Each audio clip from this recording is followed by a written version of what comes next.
So I'm going to back up and I'm going to tell you how Delaware Nation ended up in Anadarko.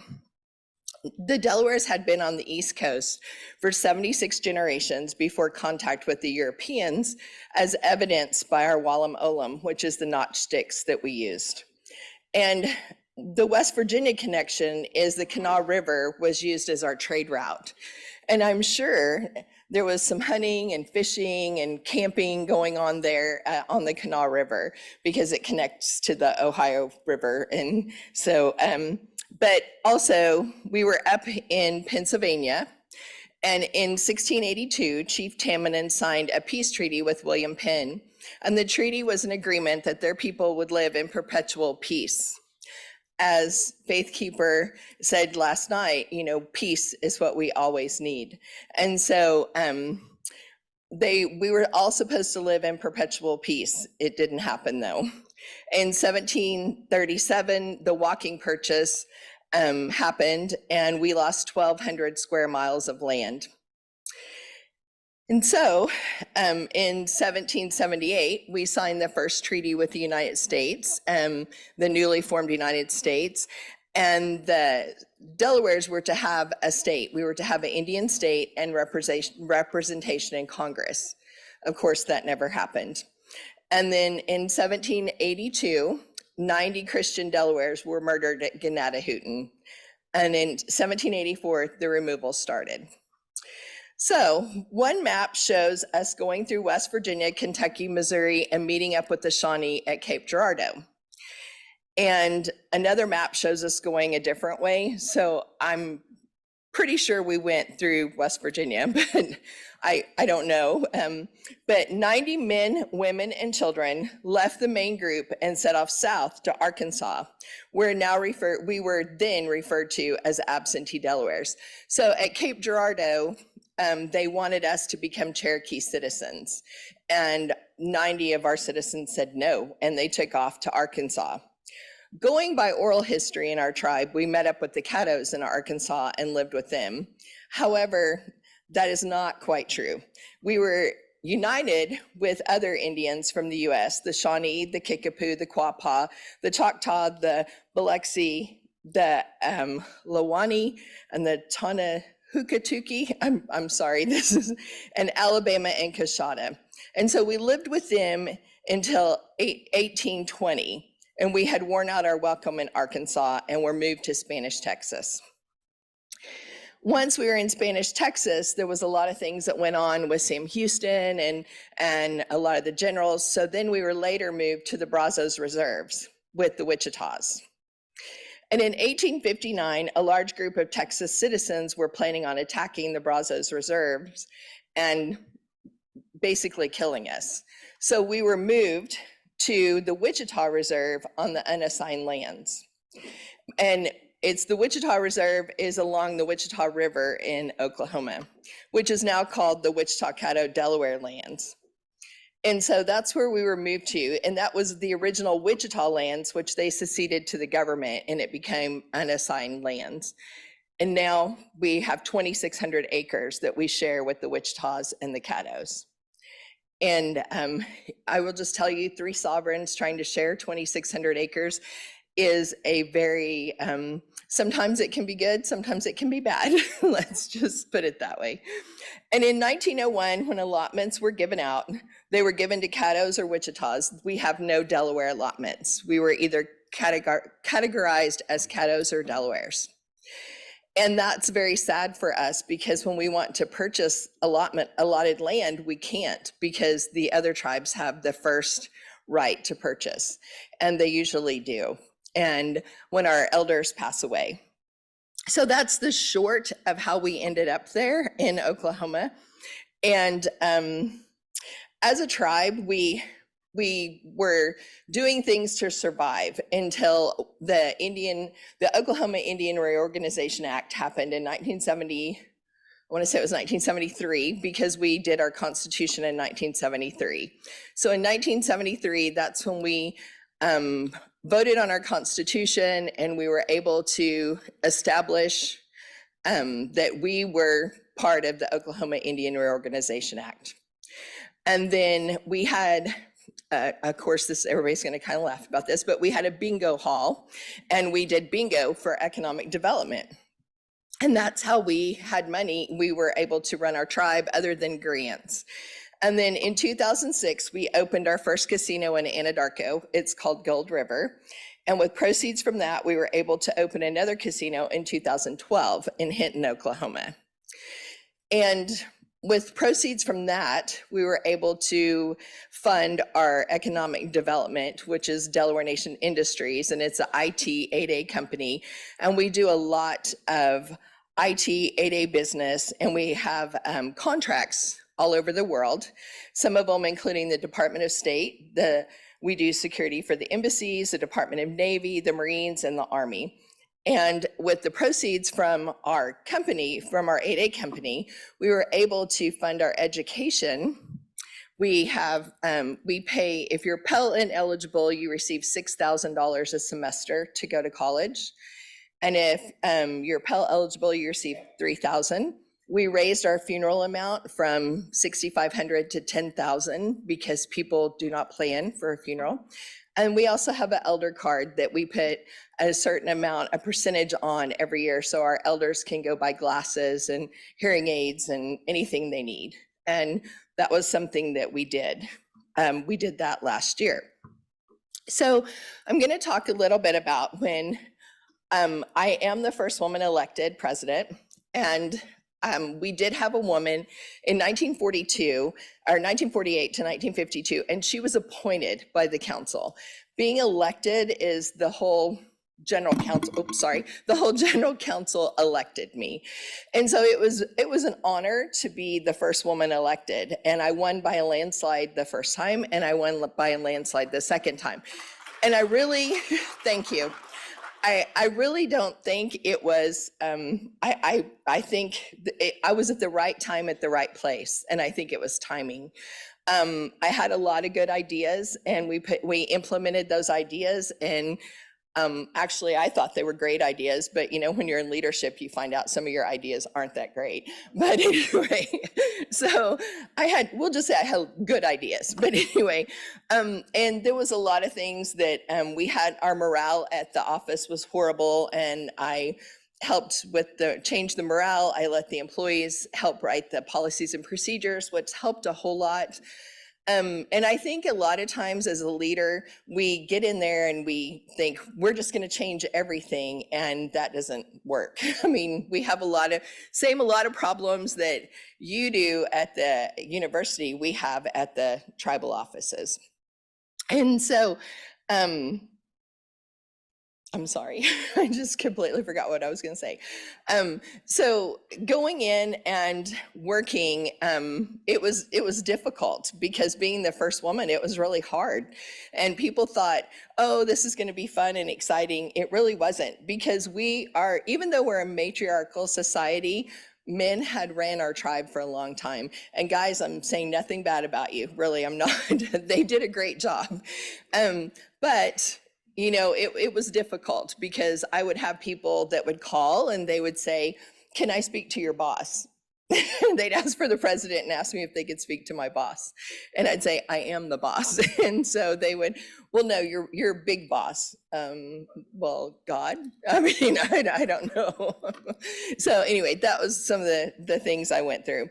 But on the tribal side and being, our tribe is flourishing. We're doing great. We're prospering. Right now, when I went into office in 2017, we had 11 grants and they totaled a little over $5 million. Right now, we have 34 grants and they're $46 million. We received the first broadband grant in Oklahoma. It was $7 million. We are building the biggest free Wi-Fi connection for Anadarko. And it will be public, so anybody will be able to go and get on the Wi-Fi connection, which is great. And then we have received a $3 million grant to purchase houses in Anadarko for our citizens. And that is very important because we do not have a lot of housing in Anadarko. The other thing that I would like to talk about besides the tribe is boarding schools. So The Riverside Indian Boarding School was built in 1871, and it was built on WCD land, and it burned in 1781. It was one of the first boarding schools in, I want to say, the southwest part of the United States. And that land has, and I'm outraged about it, there's a big lawsuit, so I'm just going to talk about it. The Wichita president built a history center and a convenience store on top of it, and now she has a casino on top of it. So I have been very outraged about it, and we have been in a lawsuit for 8 years over it. IBIA is slow, and so there was a ruling came down from the regional director, and he said that she needed to have a lease. She needed to have a lease. No, she needs to not have a casino on top of a boarding school site, not a lease. So that is one of the things, and I'm very outraged about it. And Riverside is the forgotten boarding school. The oldest Riverside is forgotten, and then Riverside now is a functioning boarding school. And it's forgotten. Nobody talks about it. And the new one was built in the 1900s. I think it was 1901 it was built. And nobody talks about Riverside. They're always like, it's a great boarding school. It's not. And so it was bad, and then they have changed it. But like was said yesterday, boarding schools do not have cemeteries. And I agree with that. I mean, we need to all think about how these boarding schools were done and what happened. And mine is to please remember Riverside when you're doing any boarding school research. Please remember that, and to look into that and see what happened there. And it's one nobody ever talks about. And I don't know if anybody's ever heard of Riverside, except for people in Oklahoma. I don't know if you've ever heard of that, but it is a one in Oklahoma. And then the other thing I'd like to talk about is our treaty. I know that Cherokee Nation has asked Congress to seat their delegate, which is Kim Teehee. And I have told Chief Hoskin that I don't care if Kim Teehee gets seated. However, I want our delegate seated before her, since our treaty was 57 years prior to their treaty. So Chief Hoskin and I have had a lot of discussions. I went to DC. I've discussed it with representatives in DC. And when I was in DC, there was a lack of knowledge with the representatives. I actually had a House of Representative person tell me, I don't know a document that the Continental Congress created that we have upheld. And I went, excuse me? I was like, what? It just kind of shocked me that that statement was made. I think that our House of Representatives and our Congress do not understand history, and they don't understand Native history. And I think we need to educate people on history, and especially representatives and Congress, because how can you govern a nation if you don't know anything about our history? I mean, to make that statement, I was shocked. And not because it was our treaty, I was just shocked. They said, any document. Well, I can think of a few, but I'm just like, okay. But we need to educate them. And I think we have a bigger problem in I'm gonna get off on political, but I think we have a bigger problem. We need to have our representatives educated, and they need to be educated about Native rights, and they also need to be educated about just American history. And I feel like that's one of the things that we really, really need to strive to do. And that's all I have. I know Bonnie said I could talk 45 minutes, but I don't talk 45 minutes. I'm gonna leave it to Brad because he's got a lot. And we have the same history till Cape Girardeau. So thank you so much for listening to me. I really appreciate it. Thank you, Bonnie, and thank you for everybody from West Virginia for inviting us. Thank you.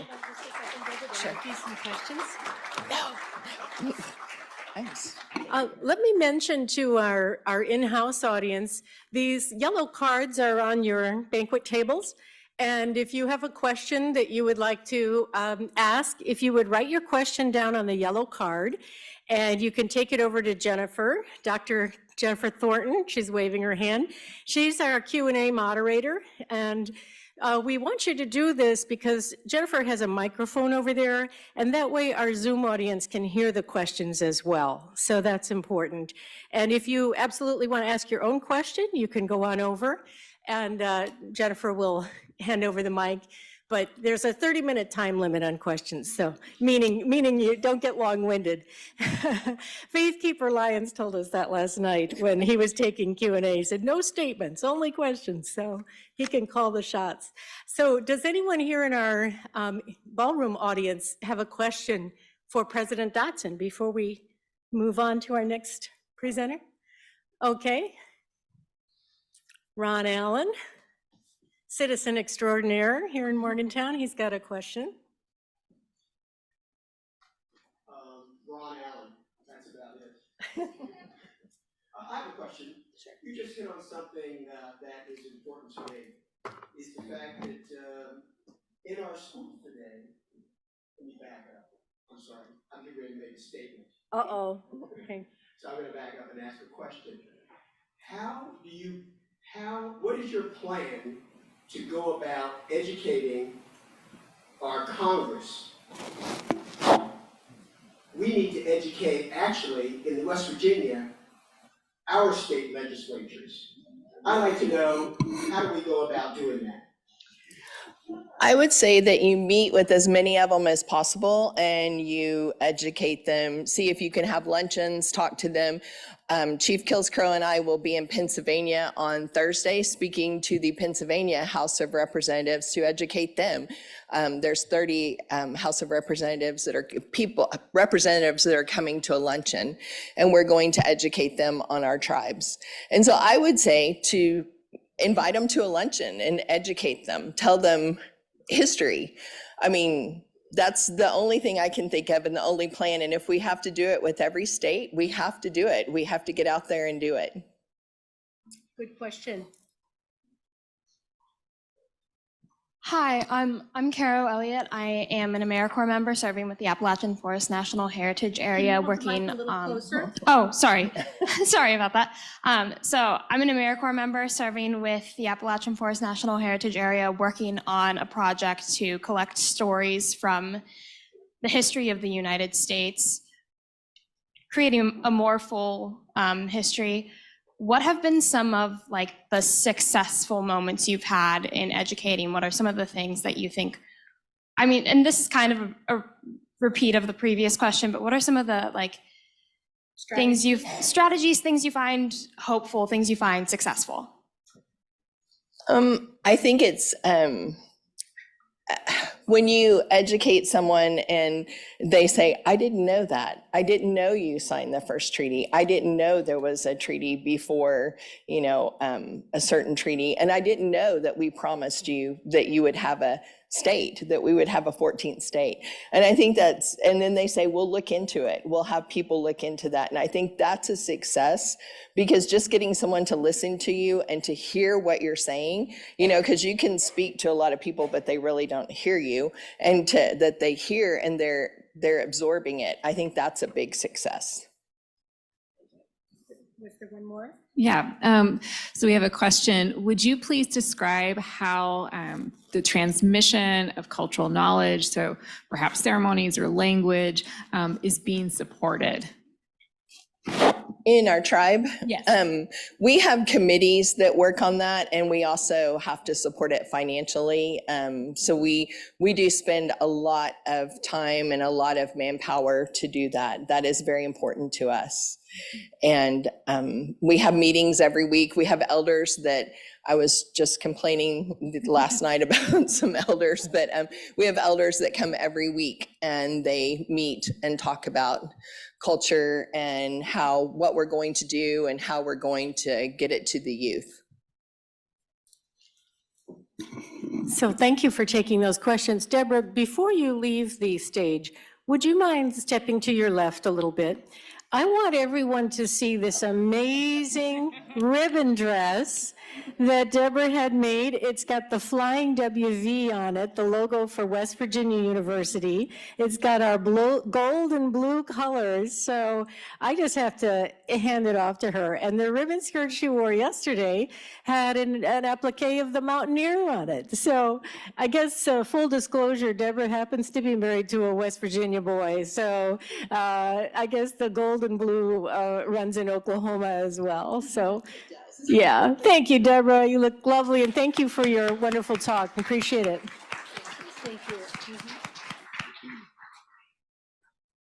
And in response to those questions about educating the legislators, I always tell my students, some of them are in the room, you're going to grow up professionally, grow up and grow into roles where you may be on county commissions and in state legislatures or beyond. And you'll have to understand some things. You'll have to be the one in the room maybe who says, no, that's not correct, and that's not true. Or, by the way, there's a law that applies to that, and that needs to kick in here. So I think if we all keep doing our part on education, that'll begin to chip away at the larger problem. So thank you, Deborah, and thank you for the wonderful questions. So my pal Bob Perner is going to come up now. Is Bob here? There he is, right around the corner. I couldn't see him. And he's going to introduce our next speaker. For those of you that don't understand the beautiful Lakota language, it's a very formal greeting that's given in settings like this. And what I said was that I shake each of your hands and open my heart to you. And I also have to give a special greeting back to Rosebud, on Zoom right now. Rocky Makes Rooms class at St. Englishka University is listening in. So,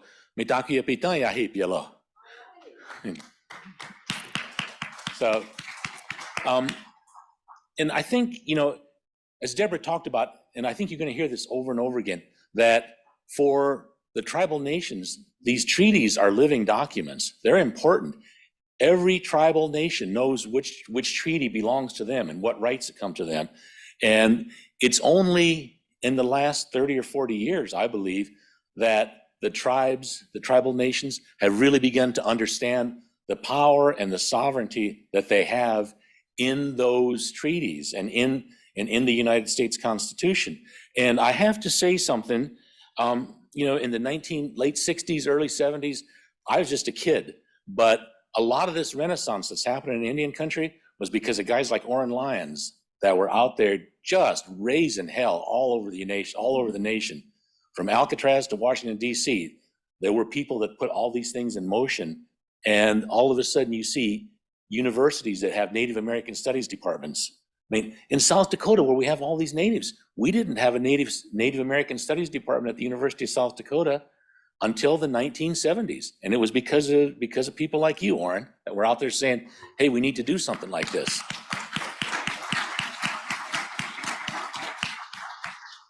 So there's all this strength and there's all this power, and we're beginning to understand what all of that means.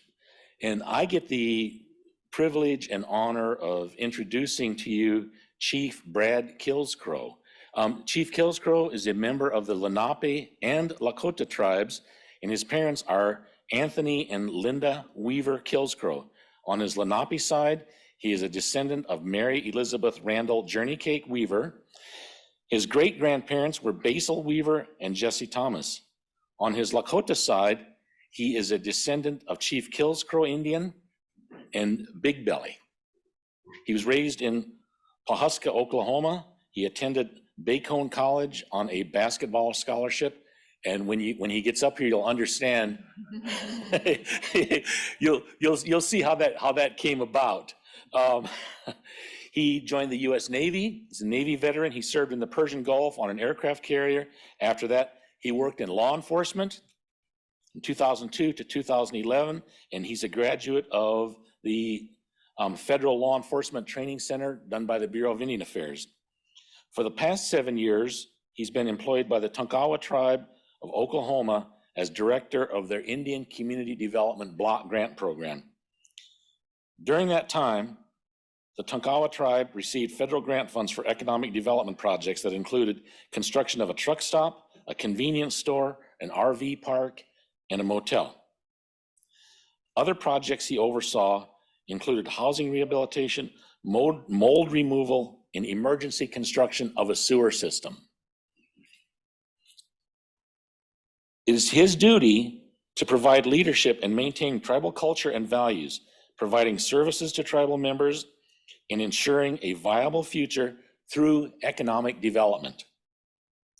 You know, and as we talk about economic development, Deborah, I want to know, am I eligible for one of those elder cards? Sounds like a pretty good deal. I want to know where I sign up. He lives in Ponca City, Oklahoma, lives with his wife, Whitney, and he coaches boys basketball and is an active participant in powwows and ceremonies.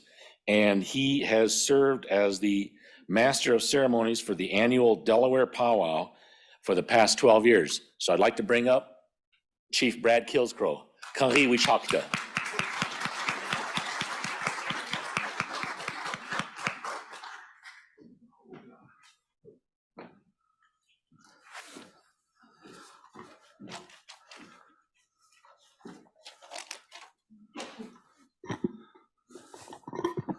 Thank you. Kulimaso Hutch. My name is Chief Kilscrow. I'm the chief of the Delaware Tribe of Indians out of Bartlesville, Oklahoma. Earlier, you got to listen to our relative here, President Dotson. We are of the same tribe, with the same language, the same history. Unfortunately, we took separate paths, and we have two separate nations. But we work together, and we accomplish a lot. We are with each other a lot. But I just kind of want to make that distinction before I get started here. I want to thank everybody for, it's been a wonderful week. The hospitality, everything has been great here. I feel very welcome, and I just want to just get that out there, let you know that West Virginia University has been hospitable to myself and the rest of the leaders here. Myself, I'm a 46-year-old young man. I'm a young chief. It's in my tribe, my people put me in this position. It's a position that I hold dear to my heart. It's a position that it's not something to play with. It's not something, these are my people that I have to take care of. And long history of our Lenape people, you know, as President Dotson say, we are a matriarchal society. And growing up, you know, I'm a mixed blood. I'm an Iyaska. I'm Lakota. My dad's full blood Lakota from Pine Ridge, from the Slim Buttes area, and my mother's Lenape. So in our society, you talk to my mom, she'll tell you, you know, my son's Lenape. He's not Lakota. He's Lenape. You talk to my dad, if my mom's not around, he's Lakota and Lenape. And so it just depends on how that goes. But I follow my mother's matriarchal, that's the way how we do in our customs and culture. I'm still familiar with our Lakota sides. I still go back and participate in the ceremonies in South Dakota, but I have to follow my mom's. That's just the way we are. So given that, I just kind of wanted to touch on that a little bit. Our tribe, we're 13,000 members. We're unlike the Anadarkos, where they have a blood quantum, you know, they have a certain amount, we base our enrollment off descendancy. And so that's how we're able to have such a big number of tribal members, citizens within our tribe. Lenape, the Delaware, you know, we're two different things, we're called two different titles, you know, Delaware and Lenape. We call ourselves Lenape, but the English, you know, call ourselves Delaware. They refer to us. The Lenape, meaning the original people, was just one of those indigenous groups. In 1524, Giovanni de Verrazano sailed into the New York Bay, and he was met by Lenape canoes. At that time, he estimated there were 20 to 80,000 Lenape living in a loose confederacy of villages stretching from the New York Bay to the Catskills and scattered throughout the New Jersey and eastern third of Pennsylvania and in northeastern Delaware along the Delaware Bay. In 1610, Lord de Lewarre a wealthy Englishman, was appointed the first governor of the Jamestown colony in Virginia. Although he only spent a short time in North America and did little exploration, map makers put his name on the Delaware Bay and Delaware River, and the indigenous people living in that area were identified as Delaware. So today, the Lenape people are also known, again, as Delawares, after Lord Delaware.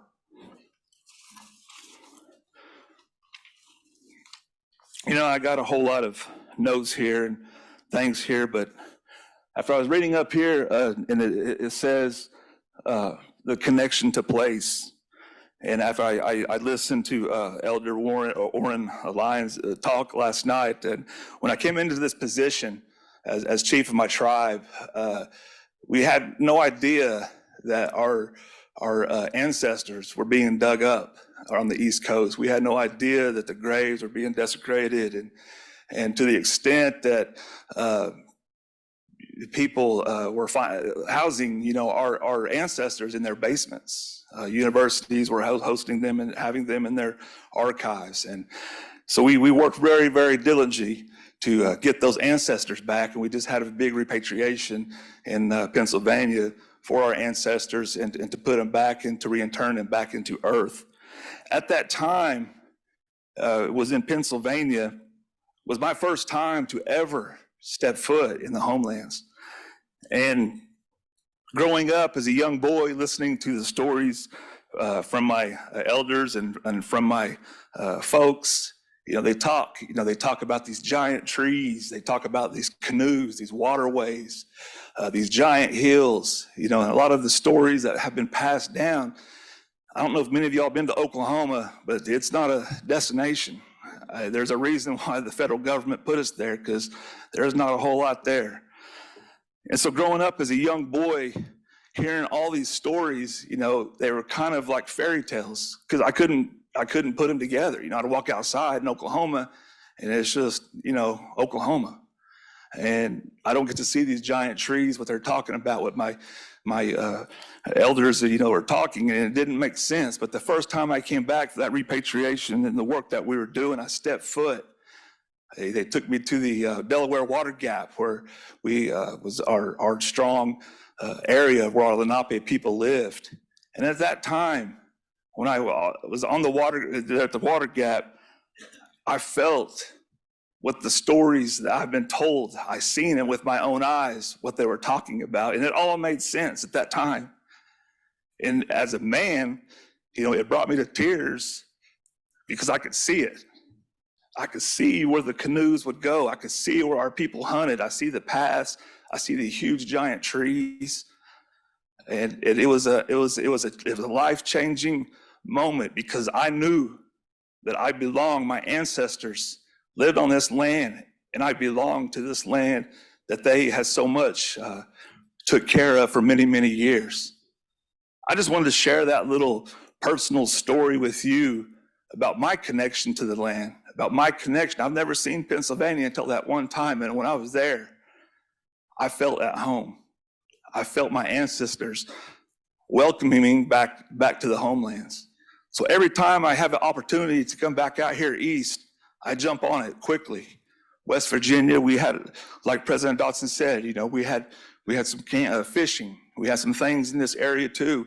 I have that same feeling today that, you know, I'm walking where my ancestors walked. I may be walking in Morgantown. Who knows? You know, my ancestors may have walked this same path. But I have that good feeling with me in my heart, knowing that I belong here. I'm from here. I'm from this area. And that makes me feel good today. As a Delaware tribe, as we move forward, the biggest thing that we had set forth was food sovereignty. We wanted to know what we could do to help our people. So we purchased a ranch, 42,000 acre ranch. We got cattle. We opened up a food pantry. Our cattle were able to utilize for our meat. So all of our Delaware people at home, no matter what, they can come and get groceries. They can come and get food, no questions asked. And that's the sovereignty. That's taking care of our people. And that's what we're supposed to do as leaders, is take care of our people is the best way that we possibly can. So we try to instill that in our tribe, with our young ones, with the guidance of our elders and the rest of our tribe. We try to be self-sufficient. We're in the process of planning a giant orchard, and we have all kinds of plans for to continue this food pantry, not just through ARPA monies, but through sustainability through many years to come, so our people will be able to have the opportunity to eat. The Delaware tribe is also very instrumental in our culture as well. We do have committees, we do have leaders within our tribe, and they are very instrumental in continuing our language, continuing our culture, our ceremonies, the things that we do that makes us who we are. We continue that on a daily basis there in the Bartlesville area as the best that we possibly can. So, you know, like I said, I had a whole lot of stuff here to write, but I really wanted to really let you guys understand my connection to this land, how I feel. I don't know if, you know, maybe you go someplace and you feel a connection to the land, but every time I come back here, come back east, I feel welcomed. I feel that my ancestors are here with me, and I feel that I belong here. You know, Oklahoma's Oklahoma. Unfortunately, you know, history wasn't kind to the Lenape, but we're still here. We're still here today. We've been tried. They've tried to wipe us out. They've tried to do other things to get rid of the Lenape. But I'm proud to stand here and tell you that we are still here, and we will continue to be here as long as Creator allows us. So with that, ladies and gentlemen, I just wanted to share that a little bit with you this morning. I know I can go on and on. I'm not sure exactly where, I want to go, but I just want to leave you with that today and say Wanishi and thank you, and God bless.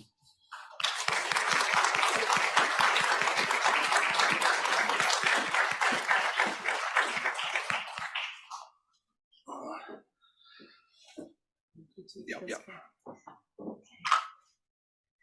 Do you want to sit right over here? So thank you for that very stirring account of your first visit back to the ancestral homelands on your mother's side. You're really important and very touching. And one of the first things we tell our students on the first day of class is, there are thousands of students walking around here. We today are not the first people to walk here. People were walking here 20,000 years ago. So, and we look at the Monongahela River and throughout Pennsylvania and other places, those long dugout canoes resurface after a flood here or a flood there.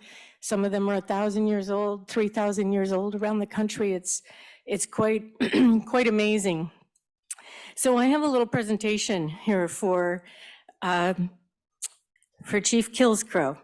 A few years ago, I was at the National Congress of American Indians. I've been a non-voting member since 2005, and I really like to go and keep up connections with Native leaders and other people advocating for Native rights and try to stay as contemporary and current as possible in my teaching and bring materials back to our classrooms. And in one of those sessions at NCAI, the late chief of the Delaware Tribe of Indians, Chet Brooks, gave an impassioned presentation. The Delaware is called the grandfather tribe, as I recall. And he was discussing that. He was advocating for a particular issue that required consent, of course. Always consensus building has to take place in those settings for a resolution to move forward. And he gave an impassioned plea. I believe it had to do with land in Kansas, if I'm not mistaken. I'm pretty sure that was it. And it failed. It didn't vote forward. And I saw really how crestfallen he was. And I always take books with me and gifts and things from West Virginia to share. And I had some. So I made sure to greet him as he came down off the dais and toward the back of the room. And he looked so deflated. And so I met him and I thanked him for his remarks. He talked about his own ancestors there out west building one of the last traditional homes. As I recall, that was part of what touched me. So I presented him with one of our Peace Tree books, and I thanked him. I thanked him for, advocating for his people in such a strong way and for sharing with the general audience there at NCAI. And when I presented him with the book, he immediately took off this huge silver and turquoise ring and placed it in my hand in an act of reciprocity.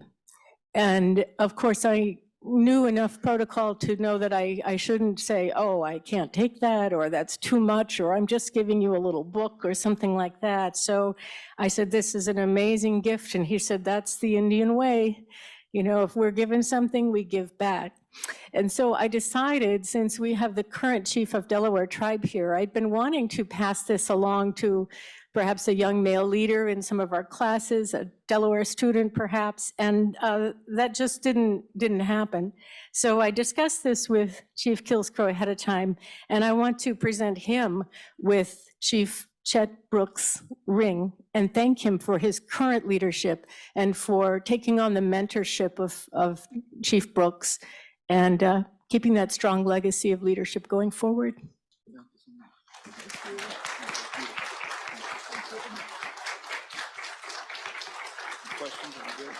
Yeah, we do have questions. Jennifer, do you see some questions over there? There's one, I believe that, one question that was shared with me that someone showed me from the Zoom. A person was talking about the map. We shared a photo of the map with our online Zoom audience. And I think this is a good question for all of you leaders here today. A person asked the question, why is there so much overlap? And how is it that on a map of territories that are understood to be one tribe or another tribe, why that overlap? And of course, I'll defer and ask our leaders to address that question. But I want to also include an anecdote that Dr. Margaret Pierce, the cartographer who made that map, shared with all of us.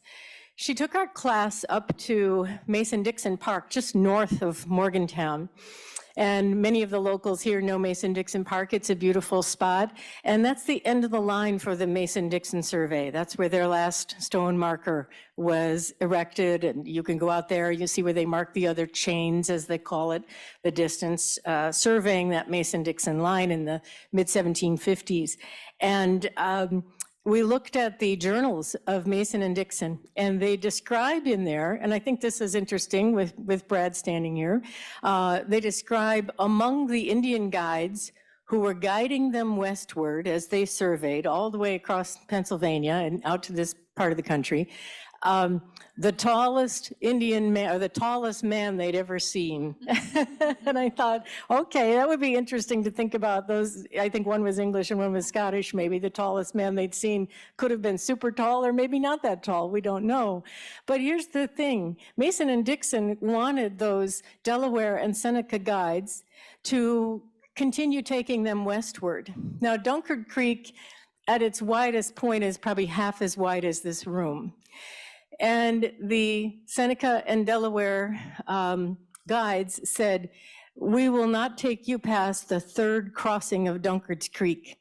Our chiefs have ordered this, that we not take you beyond the third crossing of Dunkard's Creek, because that is Shawnee country, and we have an agreement with the Shawnee.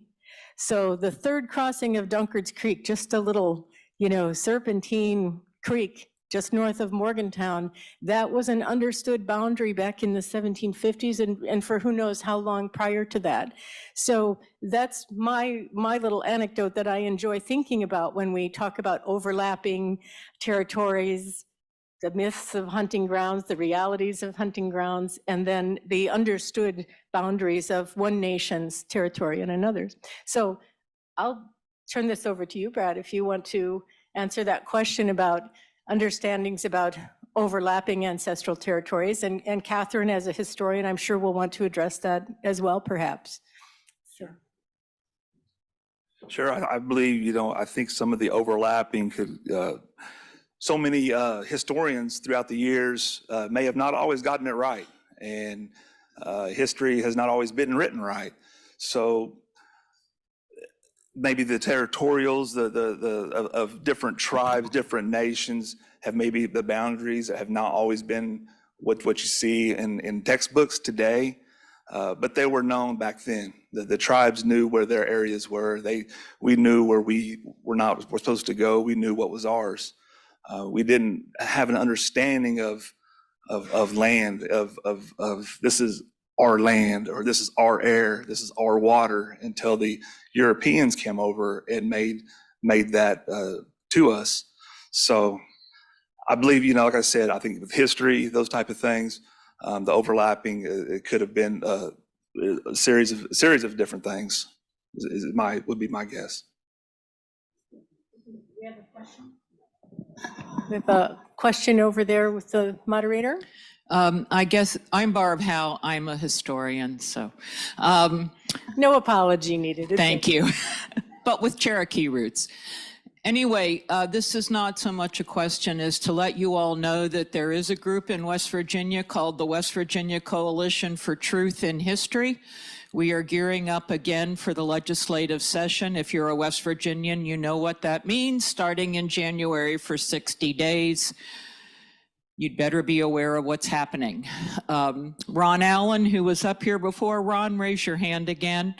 And I are involved in many others in this room. If you'd like to be on our mailing list for Zoom meetings to talk about legislation that's affecting how history is taught in the state, we focused more on race and LGBTQ, but obviously this is important also. So please either see me or Ron and give us your card, your email or something, and we'll get you on the Zoom list to be part of those discussions. Any other questions in the Zoom chat? All right, well, thank you very much, Chief Kilsgrove. So now to introduce our next speaker is my friend and colleague, Christopher Cheney, a citizen of the Seneca Cayuga Nation of Oklahoma. And Chris has taught numerous courses for us. He's an Indian law expert, and he teaches Introduction to Federal Indian Law for Native American Studies and Environmental Justice in Indian Country and Criminal Justice in Indian Country. And we're very pleased to have him affiliated with our program. He does an excellent job, and I can see that the students who go on to take other classes are reflecting that knowledge that they gain directly through Chris's teaching. And Chris will introduce our next speaker, and first he'll introduce himself in his own way. Thank you.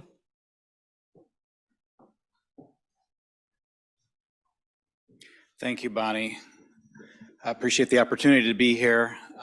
Yahweh Sageno, I'm glad that you are well and we are gathered here together today. I have the privilege of introducing to you Catherine Foreman Gray. Catherine Foreman Gray is a member of the Cherokee Nation of Oklahoma.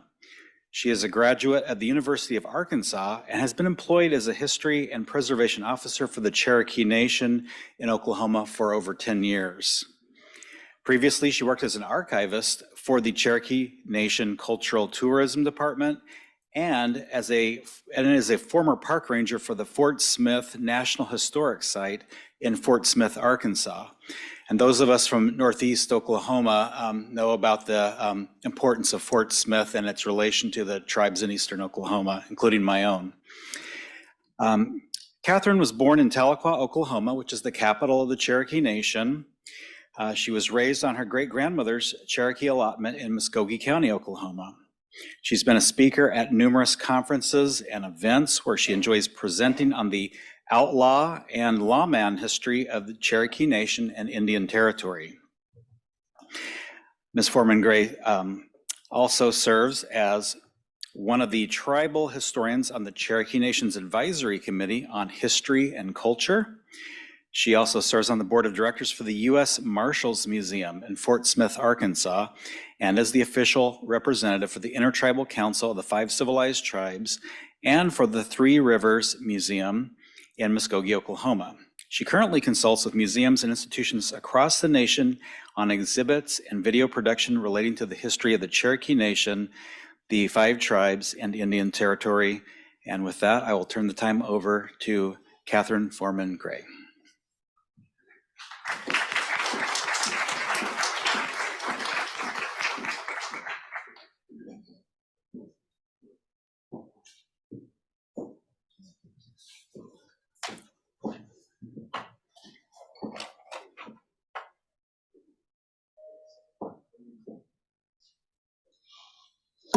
Osionagad. Ahiog Dabado. Hello, everyone. My name is Catherine Foreman Gray, and thank you for that introduction. So yes, I am not one of the elected leaders that's here today, so you guys are going to get a little bit of a history presentation because that's what I do. And so when I started thinking about doing a presentation on our history in this area, one of the things when I started pulling everything, it's you all know a lot of our history here that we don't know. So this is my first time to West Virginia. It's a beautiful country. I can definitely see why the Europeans wanted this, why it was prized for its hunting grounds. I know we've had a little bit of discussion on those overlapping boundaries. And I do have a map here that'll show you as well for the Cherokee Nation. We claim this area as well as a lot of Kentucky as far as our historical hunting grounds. But those areas are also claimed by a lot of other tribes as well. One of the things I wanted to focus on is not just our history here, but also where we are now, what we're doing today in Oklahoma. There's a lot of people that don't know what happened to the Cherokee people. Sometimes I think they think we went west, and then what happened to them? You know, I was down in Georgia a few years ago checking out of a hotel, and I had a backpack on, and this guy behind me, it had the Cherokee Nation seal on it. And this guy behind me was like, Cherokee Nation, I didn't know you guys existed anymore. And so, that's Georgia for you too.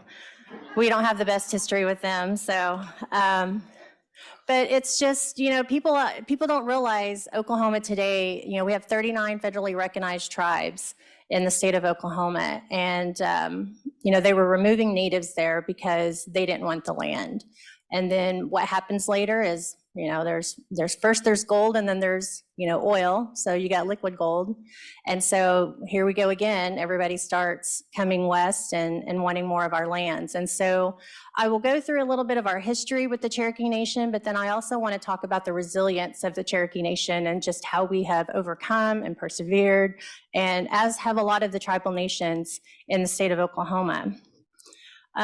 We historically were one of the largest tribal nations. Let me get here we go. I'll start with my little PowerPoint that I brought. So we are one of only 3 federally recognized tribes that are recognized in the United States. The other 2 are the United Kituwa Band of Cherokee Indians, which are also headquartered in Tahlequah, Oklahoma, as well as the Eastern Band of Cherokee Indians, who are our brothers out and sisters out in Cherokee, North Carolina. So you guys are a little bit closer to them being out here. We are a sovereign tribal government. We encompass all or part of 14 counties in northeastern Oklahoma. So you can see our map right here. And again, this is the northeastern part of Oklahoma. And if you've ever been there, I think when people have this vision of Oklahoma, they always just think it's flat. We are at the foothills of the Ozarks. And so it's beautiful country if you ever get a chance. If you've never been to northeastern Oklahoma, it's a beautiful country. And it's very reminiscent. The hills aren't as big as they are, back east, but I feel like we did get some of the best parts of Oklahoma. So we have a little over 450,000 citizens now. We're huge. We were historically one of the largest tribes before the smallpox epidemics, before the wars. By the end of the 1700s, our population was less than 10,000 at one point. And so, we've worked to rebuild ourselves over the years, but we now have over 450,000 citizens, and about half of these reside within the state of Oklahoma. So this is a map, give you a little bit of idea of our ancestral homelands that we claim as the Cherokee people. The areas of Kentucky, let me get my little pointer here. This little, I don't think it's gonna work on this. The areas of Kentucky, a little bit of West Virginia, and then Virginia, these are claimed as some of our ancestral hunting grounds. And one of the things when you look at documentation from Europeans, they talk about this vast area that the natives weren't using. We were using it, we just weren't abusing the land. And so, again, this is claimed by a lot of different tribes, Delaware, I'm trying to think of some of the other tribes. But this right here was held, this is some of our Cherokee towns that we have in this area. Our land was communally held, so the entire tribe controlled this. There would have been hundreds of these towns that were scattered throughout the Southeast.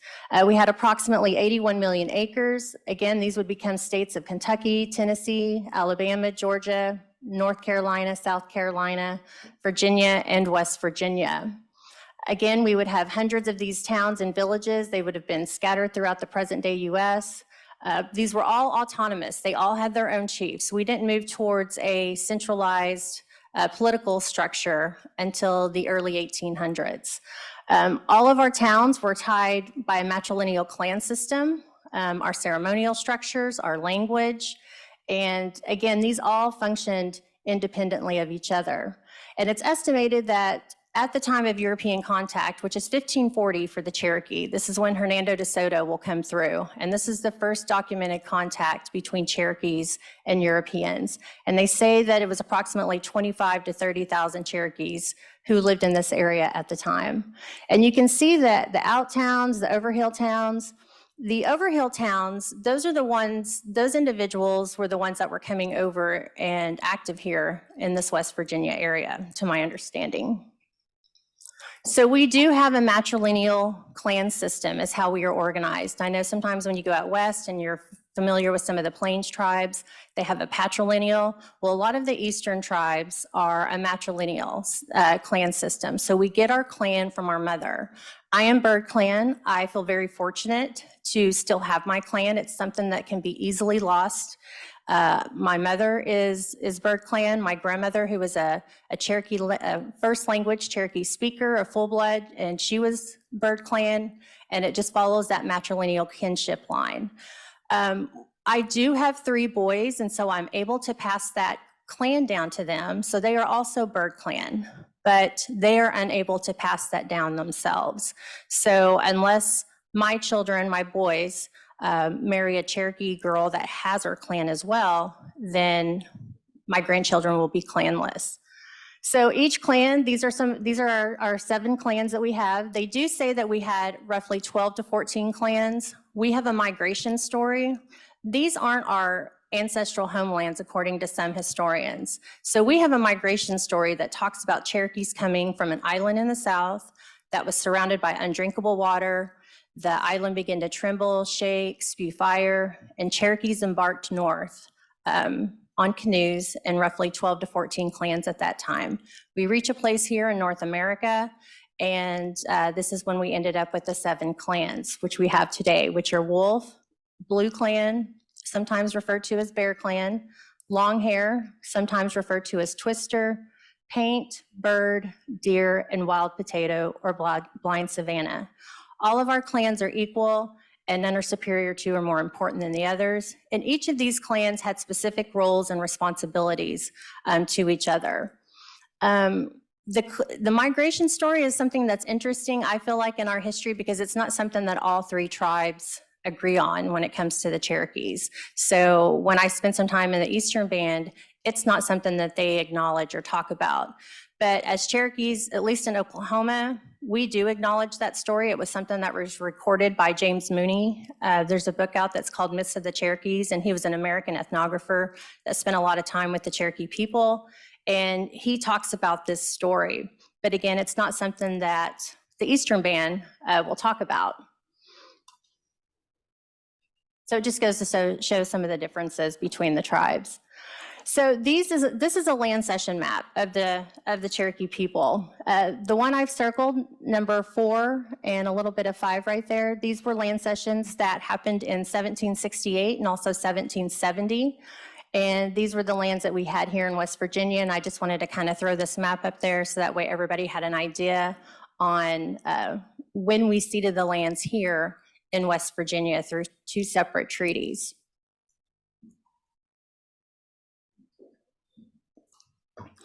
So a little bit about our political history. So between 1721 and 1783, we had over 42 million acres of Cherokee lands that would later become Georgia, Kentucky, North Carolina, South Carolina, Virginia, West Virginia, and Tennessee. These were all ceded to the British from the Cherokee. So this shows that before the United States even came into existence, we had a treaty relationship with the British government. Now, treaties are something that are made between sovereign nations, between governments. These are not made between groups of people, organizations, or anything like that. These are treaties that are made between sovereign nations at this time. We hold 11 treaties with the United States. These started in 1785 up to 1819. 1819 is when we will stop making treaties and we are going to cede no more land. So there were vast amounts of lands that started, after the Revolutionary War, which we sided with the British. A lot of people don't know that Cherokee sided with the British during the Revolution. And I love to remind my family of that every year when they're wearing their, waving their American flag. So I'm always in my Merciless Indian Savages t-shirt, which is how we're referred to in the Declaration of Independence. So in 1819, we are going to stop making treaties. It becomes tribal law. And if you do make a treaty that's going to cede any land, the execution would be your punishment. And so it becomes something that becomes divisive for the Cherokee people. Our history is complex. And one of the things I always say is that the federal government was great at dividing us as a people sometimes. We start moving from an autonomous leadership in each town to a national government. And again, it's going to be illegal for a person to sign any land cession treaties. So President Deborah Dotson, from the Delaware Nation, she mentioned about the treaty that the Delaware Nation has. And so I did want to touch on this a little bit too. We do have this provision in a treaty with the United States as well to send a deputy or delegate to Congress. I know there's been a lot of information in the news about this delegate to Congress. Ours is Kimberly Teehee that we are trying to seat. And this is the first time Principal Chief Chuck Hoskin Jr., he's the first chief that has actually looked into seating a delegate for the Cherokee Nation. We've always had this right, but this is the first time in our history that we have actually tried to seat a delegate in the House of Representatives. So I have to put this guy up here. He's one of our most famous Cherokees. I always say that Sequoia, Will Rogers, and the late Wilma Mankiller are probably our 3 most famous Cherokees that we have. He develops the syllabary, which makes us, when Cherokees, fluent speakers that would learn how to, all they had to do was memorize the syllabary, which was 86 characters that he devised. And they all have their own unique sound. The syllables do, or the syllabic writing system is what it is. It's not an alphabet, but it's a syllabic writing system. And if you already spoke the Cherokee language, all you had to do was memorize these characters. And they say within 2 to 3 weeks that Cherokees who could speak the language also knew how to read and write in the Cherokee language. And so by the year 1824, they say roughly 75% of Cherokees were literate. He is a genius. He is one of our, we love Sequoia back home. There's a lot of information on him. We have a museum that's dedicated to him just outside of Sallisaw, Oklahoma. And so he is the genius for us in the Cherokee Nation, and we definitely revere him. This also prompts the establishment of a Cherokee Constitution for us in 1827. So this is us starting to move towards that centralized government, which was actually opposed by a lot of the traditional Cherokees who opposed, moving towards this centralized government structure and not the separate town structures and the chiefs that would have been scattered throughout the Southeast. The syllabary will also prompt the Cherokee Phoenix newspaper. A lot of people might be familiar with this today as well because it's still in existence. This became the first Native American and bilingual newspaper in the United States. And again, it's still in print today. So this is a story that many people are familiar with when it comes to the Cherokee Nation. I always, when we receive calls or emails or people approach us at Cherokee Nation, I feel like 80% of the time it's about removal. It's about ancestors on the Trail of Tears. It's always about removal. And while this is definitely an important part of our history that we cannot forget, I don't like to see us as victims all of the time, because I feel like that's what it kind of does to us. And to me, we did lose about a quarter of our tribe. They say roughly 2,000 to 4,000 people that died on these routes. A lot of them died during encampment when they were put into the camps before they were even removed. This is a very devastating event for us to be removed from our homelands back here east. All of this happens in 1838 and 1839.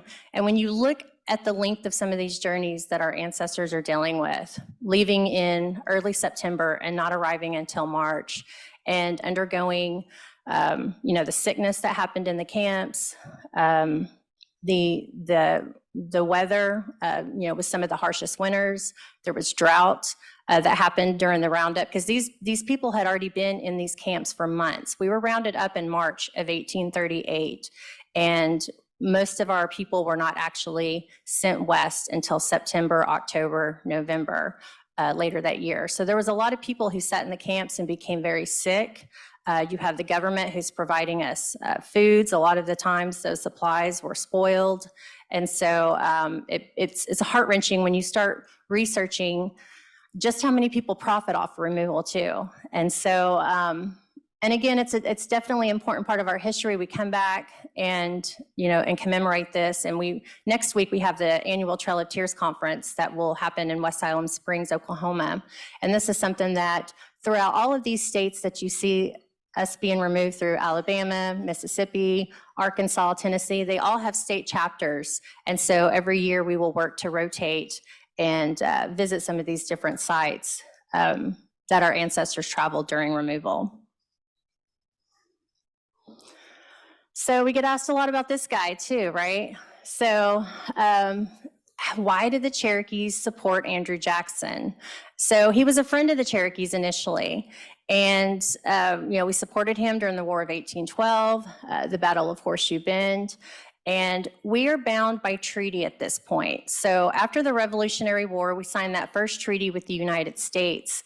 When we had those treaties with the British, we were obligated to fight with the British against the colonists. And then after the devastation of the American Revolutionary War for the Cherokees, we signed treaties with the United States government, which again puts us under the protection of the United States government, but then we are also bound to fight alongside them if needed. We do save this man's life at the Battle of Horseshoe Bend. Junaluska is the Cherokee that is stated to have saved his life, and he later supposedly states that had he known what Jackson was going to do, he would have let him die out there. Within a month of Jackson's election, he signs the 1830 Indian Removal Act. He favored Indian removal from its conception as federal policy. And as president, he's the one that would openly defy the U.S. Supreme Court. Everyone's here is maybe familiar with the Worcester versus Georgia, Cherokee Nation versus Georgia. John Marshall has made his decision. Now let him enforce it. This is supposedly, it's said by Andrew Jackson when Marshall had ruled in favor of the Cherokees. So I mentioned these guys because after removal, when we were removed to Indian Territory, things just got worse for us initially.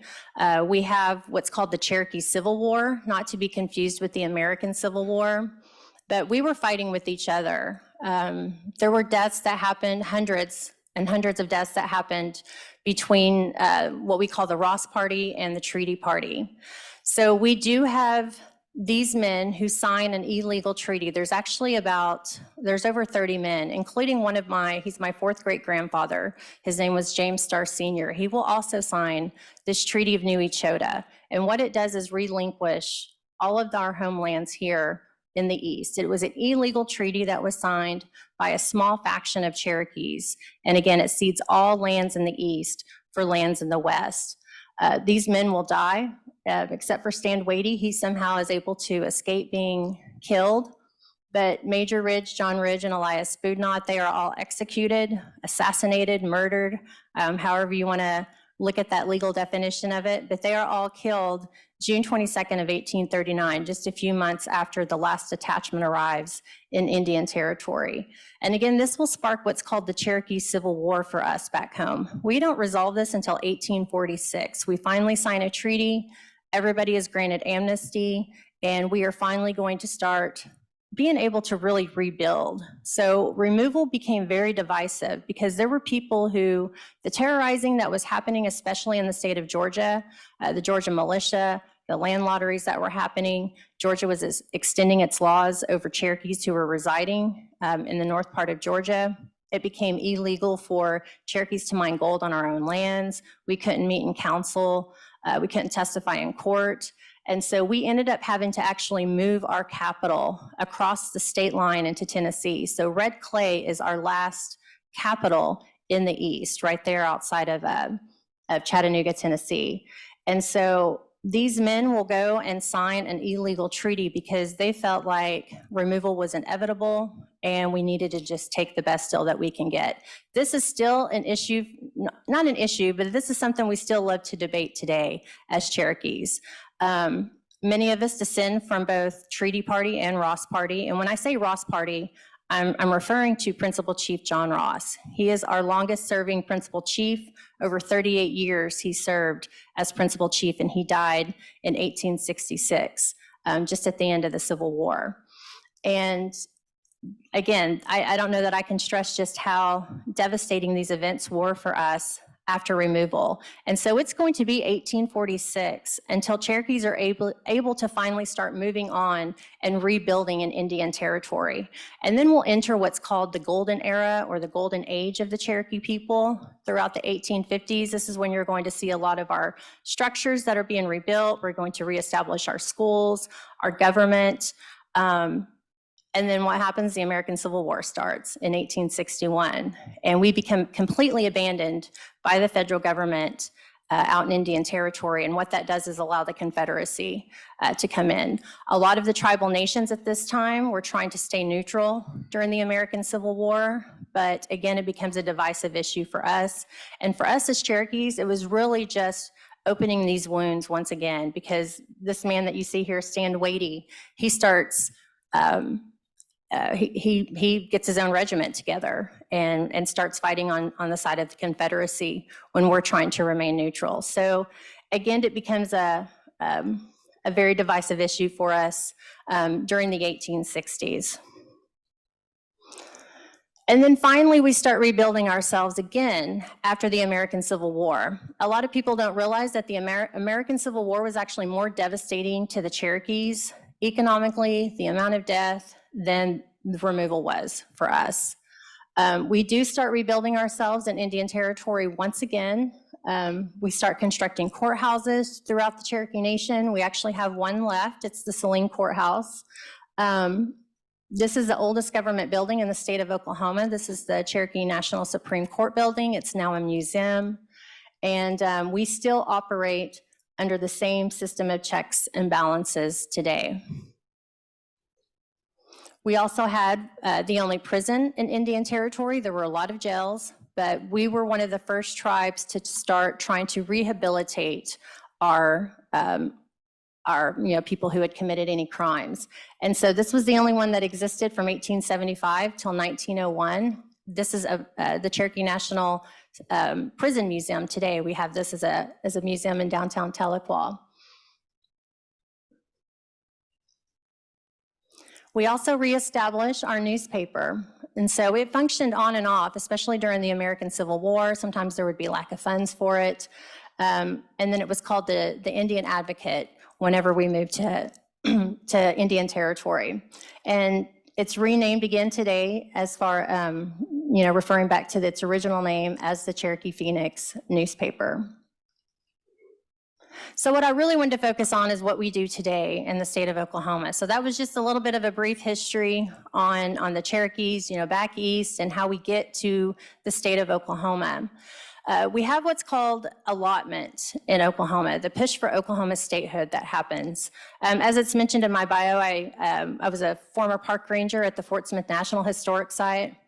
That federal court, if you've ever watched the movie True Grit, or you're familiar with Judge Parker, that was a very unique jurisdiction that was unlike any other in the country. That court in Fort Smith had jurisdiction over all natives in Indian Territory when any crimes were committed by or against a non-native.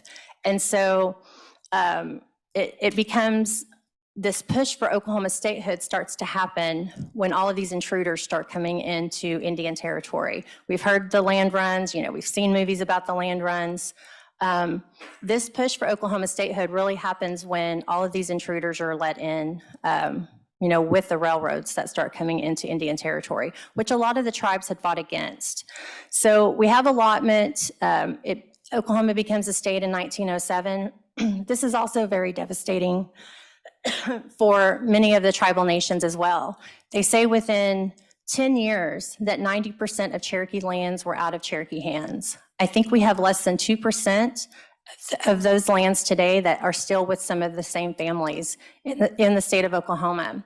And so I feel very fortunate that I was able to grow up and we still have that land today of my great-grandmother's. It was allotted to her when she was 2 years old. And we still retain that. And she died in 1975, and we still retain that land today. So after allotment, we also have, we're all familiar with that book that's coming out, Killers of the Flower Moon, that's being adapted into a movie right now. A lot of the tribal nations in Oklahoma have some of that same type of history. This land grab in Oklahoma becomes very devastating for the tribes. We also have, the depression that happens in the 1930s. There's relocation that happens of a lot of natives out of Oklahoma from these rural communities. This is why we have so many Cherokees that live out in the states of California, Arizona, down in Texas, because they start relocating native families to these urban areas, some of these larger cities. So today what we do, though, we do everything that the federal government does except print money and raise an army. We serve our citizens with healthcare, housing, education, and other social services. We also have a tax commission that levies state taxes on goods and services sold within Cherokee Nation, such as our car tags. So we compact with the state to have our own car tags, as do a lot of the tribal nations in the state of Oklahoma. We have a $3 billion plus impact on the state of Oklahoma. We employ over 15,000 people in Northeast Oklahoma, and our indirect employment is over 25,000 people.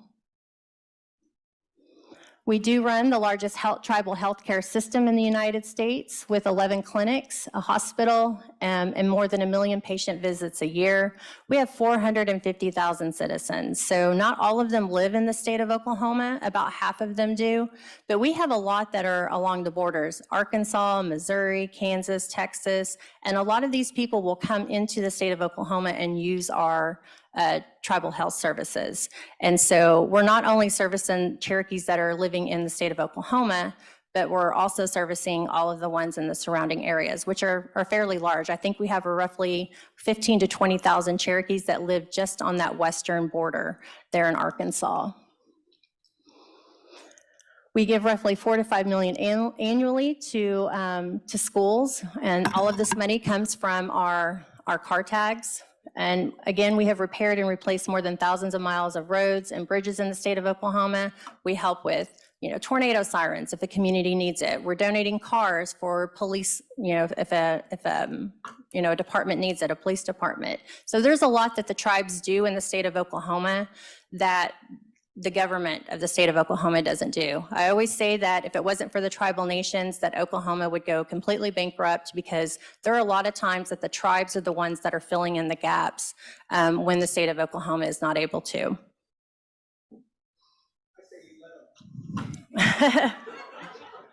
And we're more than casinos. And, you know, I think when people think of Native tribes today, they think of casinos, right? That's one of the first things I think people think of. Oh, yeah, I love your casino. I mean, I can say I'm Cherokee, and most of the time, that's one of the things that I'm going to hear. We do have gaming and hospitality, but we hold a lot of federal contracts as well with the federal government. And this money brings in, I mean, it's not comparable to the casinos, but it's actually a substantial amount of money that we do bring in from federal contracting. We have what's called Cherokee Federal. We have Cherokee Nation Industries. We have our own television show that's actually just recently been broadcast nationally now. It'll be on PBS in every market. And so there's a lot that the tribe does outside of gaming. Now, we do use a lot of those resources from gaming to pour back into healthcare. We don't do any kind of per capita. We don't get any, monthly check or yearly check or anything like that. Our students, for the most part, usually get $2,500 to $3,000 a semester to go to school, and that's all of our tribal citizens. And that's not just the ones that reside in the state of Oklahoma. So every college student will get at least $2,500 a semester to go to school. Our healthcare facilities, our clothing vouchers, hunting and fishing licenses. I mean, there's a lot that we do with that gaming revenue. Aerospace, environmental construction, telecommunications. Again, we have a fairly large portfolio. And so really what I wanted to mention again is the resilience and perseverance, not only of the Cherokee Nation, but of all the tribal nations in Oklahoma. There's a lot that the tribal nations in Oklahoma have endured. A lot of us were removed to Indian territory because nobody wanted that land. And that's the way it always goes, right? They are always, pushing natives west to areas that they don't want. And then once they start moving west, they want those resources as well. And so it's, I want to say thanks, especially to the other tribal nations that are here today. And, we all have our issues sometimes, but for the most part, I feel like we do try to work together. And one of the things that we've realized is that we are much stronger together as tribal nations when we work together, versus trying to independently do this. Our tribe is part of the 5 civilized tribes, the Intertribal Council. We get that term civilized because obviously we were assimilating more so than some of the other tribal nations when we were back east.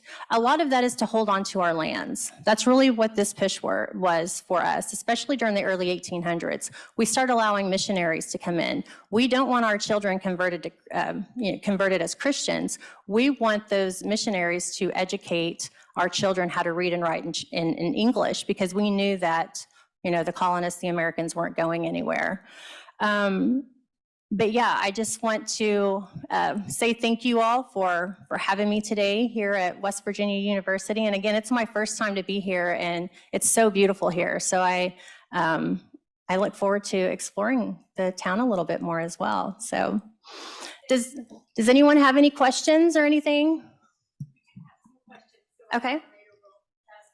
Thank you. So we had a couple questions in the chat about accessing the slides and presentation. And just so you know, they will be available, I believe you said via the WVU library. The Zoom recording will be available afterwards. Yeah, so you can access that via the recording. And then we also have a question about the congressional delegate. So who decides if a delegate is seated in Congress? And then also, would the delegate have voting power if seated? So all of this has to be initiated through the House of Representatives. They don't have voting power, but they definitely have influence in the committees. And I'm sure if there's any of my other tribal leaders here, make sure that I'm saying this correctly. But no, we don't have voting power, but there's definitely influence that you can have in those committee meetings when you're a part of that. Does that sound correct?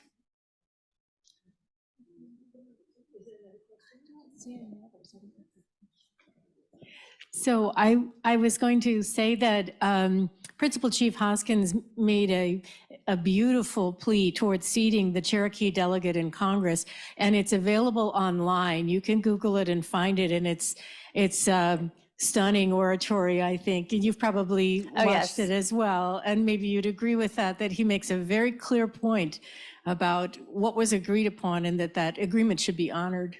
Yes, there is a website that's out there. I think it's called CherokeeDelegate.com. But again, you can, I'm not 100% sure on that, but you can Google Cherokee Delegate, and we actually have a website that's dedicated to educating people on the history of delegations, just historically, how we were, initially with the British, later with the United States, and then those promises that were made in those treaties to, again, not just the Cherokees, but other tribal nations as well.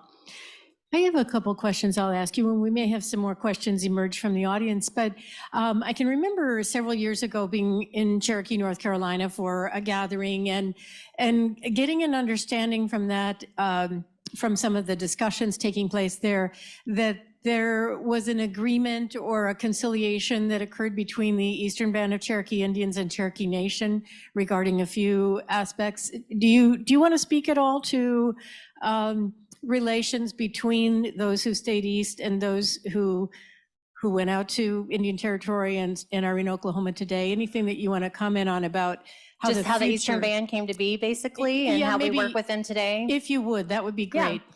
So many here, how far are you guys from Cherokee, North Carolina here? About 7 hours. About 7 hours. Drive. Yeah. So yeah, for the most part, a lot of them did accept land reserves. And so, and some of the people in the Eastern Band were doing this to hold on to some of our oldest Cherokee towns as well.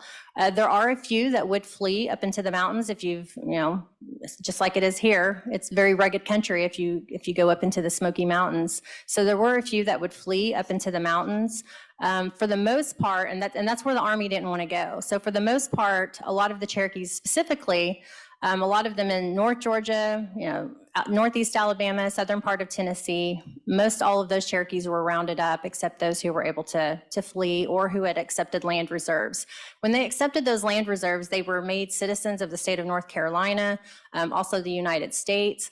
But again, they were not able to hold on to that land for very long. It was a short-lived promise to the Cherokees who stayed east.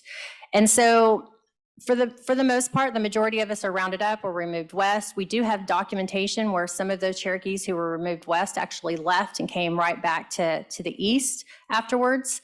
And then there are also people who start removing west as late as the 1870s and the 1880s who would come west. And so we do have a relationship with the Eastern Band today, as well as the United Keetoowah Band of Cherokee Indians who are in the state of Oklahoma. We have tri-council meetings every year. We have Gadua celebration. Our mother town, it's called Keetoowah or Gadua. You can say it either way. And so we do have these annual celebrations. There's also a language consortium. So we're always coming up with new words in the Cherokee language. Cherokee language is a very descriptive language. And one that I want to point out that we are surrounded by people in the Southeast that have a Muskogean dialect. We have an Iroquoian, and so we are one of the only ones in the Southeast that have that Iroquoian dialect. So our language is a lot different than some of our neighbors. But we meet every 6 months, every year. I don't know exactly how often that language consortium is, but we get all of our speakers together. They will meet. They will help come up with new words because we're pouring an obscene amount of money into language revitalization right now. We have less than 2,000 fluent first language speakers that are still left, and the majority of those are over the age of 55 or 60. So we're losing speakers every day. So we've really focused on our youth. We have immersion programs going on where we take our elders and our youth and they work together to create new speakers. I'm a perfect example of use it or lose it. I grew up in a household where my grandmother, she raised me. She's a first language fluent speaker, and it's something that's easy to lose if you don't use it every day. On my college transcript, it says Cherokee language is my foreign language, and it's still something that I struggle with every day trying to learn, because if you're not using it all the time, it's so easy to use. So those are just some of the programs that we do with the Eastern Band. Again, there are brothers and sisters back east, and so we try to maintain that relationship. We come back east all the time to go to Cherokee, North Carolina. It's a beautiful country. You just get that feeling when you're there.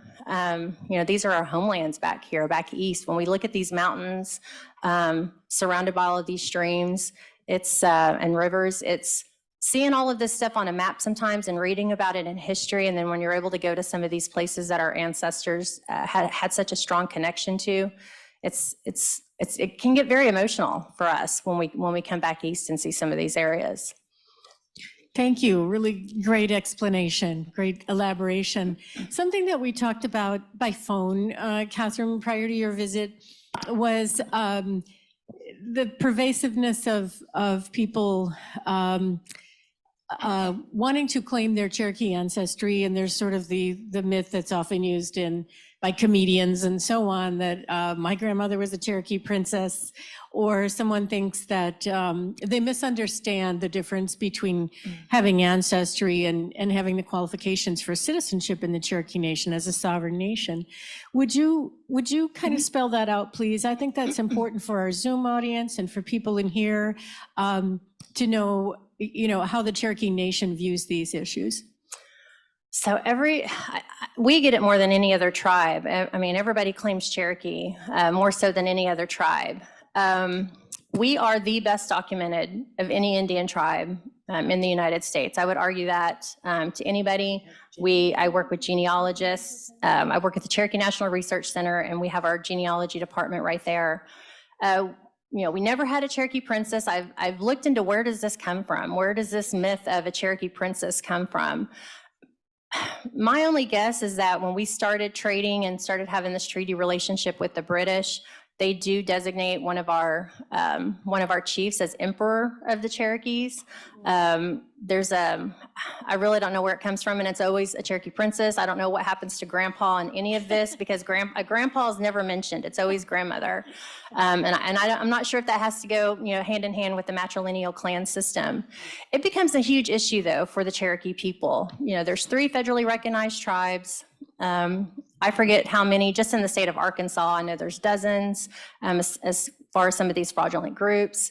And it's something that, we've had a task force in the past. We've worked to, make it aware. We have some of our own citizens who have taken up and created organizations to try to combat that. And it's something that we deal with a lot. Now, yes, there are people that have Cherokee ancestry that cannot be citizens of the Cherokee Nation today, but they are also documented. And so, again, this goes back to early 1800s. We started not only documenting ourselves, but there's government censuses. All of those censuses and all of those rolls, those are usually attached to payments. And what usually is happening is that people are coming in trying to claim Cherokee citizenship when they actually weren't. That happened even to us during statehood and allotment. So we use the Dawes final roll as our basis for tribal citizenship today. When they opened that up and we invited all of our, anybody who had left during the Civil War, during the gold rush, anybody who had went west, they had 10 years to come back to the Cherokee Nation, to come back home, reunite with their families, get their 160 acres or 80 acres or whatever they were going to receive. And again, they had 10 years to do this. And what this did was this influx of people coming into the 5 tribes and seeking, citizenship. We became overwhelmed, and we actually had to throw the first one out. So that's why you'll see a Dawes roll, and then you'll see a Dawes final roll, which is how we determine citizenship today. But again, we know there are people out there that have Cherokee ancestry. I used John Ridge. You saw a picture of him earlier. I used his descendants as an example. His son, John Rollin Ridge, because things got so bad during this Cherokee Civil War, John Ridge was brutally killed, and the mother took the children and went to Missouri. His son, John Rollin Ridge, who was a baby when he was killed, when his father was killed, he goes out west. He ends up becoming a well-known novelist. He's buried out in Sacramento. His descendants today cannot be citizens of the Cherokee Nation because he never came home and enrolled during this process. But we also know that he's Cherokee. I mean, his family is all over, is involved in the Cherokee Nation for, decades before this. So he has all of these ties, not only just him, but some of his descendants that can't be citizens today. They have uncles or aunts or other distant relatives who are on that Dawes roll. So somewhere there's always going to be that connection.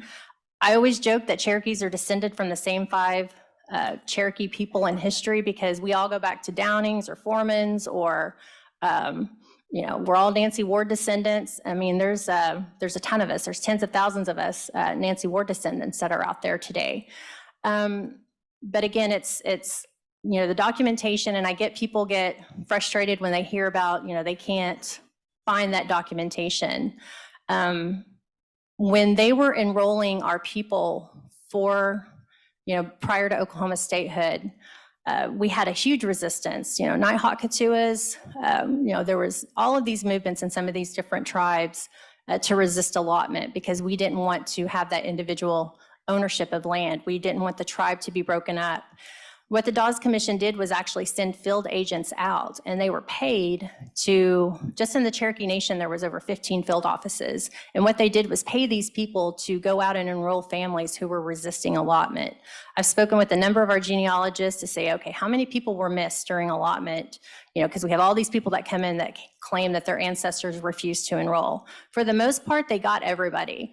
The ones that were often missed were spouses. So sometimes the blood quantum is off on those descendants today, but for the most part, they got everybody. I have so many of my family or friends whose family members were enrolled by neighbors or distant relatives. Again, they were paying people to go out and find these individuals who were resisting allotment. The problem is that there are actually people on the rolls who shouldn't be there. And I'm pointing to our governor of Oklahoma right now specifically. Probably shouldn't bring him up in this setting, but his family actually bribed the Dawes Commission, and the Dawes Commission the Cherokee Nation spent a long time trying to get his family off the rolls. But today we have Governor Stitt, again, the governor of Oklahoma, whose family bribed the Dawes Commission to get on the Cherokee Nation rolls. And so he has no Cherokee by blood, but again, we use the Dawes final roll to determine citizenship. It's got some flaws in it, but if we open up the door to kick one person out or let some other person in, then it just opens the floodgates for everything else. So, we have to allow that to stand, even as frustrated as we get sometimes, because if you're not aware, out here in West Virginia, Cherokee Nation and Governor Stitt do not get along. So our principal chief and the governor are constantly in the headlines back home, going at it with each other. So. Thank you. You're giving us some really great explanations, and these are common questions that come up around here, and students and people that I meet and the rest of us in Native American Studies meet. There are often this connection. People do want to connect to their Native heritage, and they do want to trace the path of their Cherokee lineage and so on, and find it very challenging. But since you brought the topic up of some people being left off and some people coming in, do you want to synopsize the Cherokee freedmen situation? Because I know that, different things have happened over time in the last, let's say, 15 years, and maybe you could bring us up to date in a nutshell? Yeah, so with the Treaty of 1866, after the American Civil War ended, Cherokees, in our treaty, our freedmen were given the same rights as Native Cherokee. So how you interpret that over the years has been, up for debate a few times. We did have freedmen who held council during the 1880s and 1890s. And so, it was something that when you look historically at some of the newspapers and some of the documentation, there was resistance against it a little bit then. They were trying to, what does that 1866 treaty and those specific words, how do you interpret that? All the same rights as Native Cherokee. Everybody, a lot of people take that as them getting all of the same rights, being able to run for office, not only just healthcare and services and things like that, but being able to run for our tribal offices. And so it was something that if you were familiar with we in the news a little bit about 10, 20 years ago, there was a vote to not allow freedmen in the descendants of freedmen in the tribe. It was a big Supreme Court case. It's something that I forget how many tens of millions of dollars Cherokee Nation, spent going through all of that. One of the things I'm proud of, especially with this administration and Principal Chief Chuck Hoskin Jr., is the embracing of the descendants of freedmen. when you look at their history and you look at how the Dawes roll was done, and the Dawes Commission was determining who was going to end up on that by blood roll or that Cherokee Freedman roll, a lot of times they would just look at people. So you'll have ancestors, you'll have brothers and sisters. Maybe the wife married a Black man, and she would automatically just be placed on this Freedman roll, even though she had a Cherokee mother and a Black father. And so sometimes she would just be automatically placed on that Freedman roll, even though she had Cherokee ancestry and she had Cherokee blood. The way the Dawes Commission is determining blood quantum, and I mean, it's, again, they're just looking at somebody and say, well, you look about half. Well, if you look at my mother looks dark. My aunt, too, they're full sisters. You know, one's got blue eyes and one doesn't. My oldest son looks more Native than I do. So you can't just look at somebody and determine how much blood quantum they're going to have. I have a little redheaded, you know, my youngest son has bright red hair and he's super fair skin. And so every time his friends meet me, they say, you don't even look like your mom, you know? And so you can't use that to determine, you know, the racial makeup of somebody. And we know that the history with the freedmen in our tribe, you know, they were, you know, some of it's bad. The fact that Cherokees allowed that institution of slavery, it's just something that I feel like we're now really starting to talk about as the Cherokee Nation. It's something that, you know, 2 decades ago, I don't know that we were really talking about, you know, our history with slavery in the Cherokee Nation, but we've really tried to own it and talk more about it and confront it and have a real conversation about it. And we just closed it. It was a 6 to 8 month exhibit that we had in our Cherokee National History Museum in downtown Tahlequah, Cherokee Freedmen and the Path to Citizenship, because this is something that has been not only a fight for them just the past 2 decades, but they've been fighting for this really since the end of the Civil War.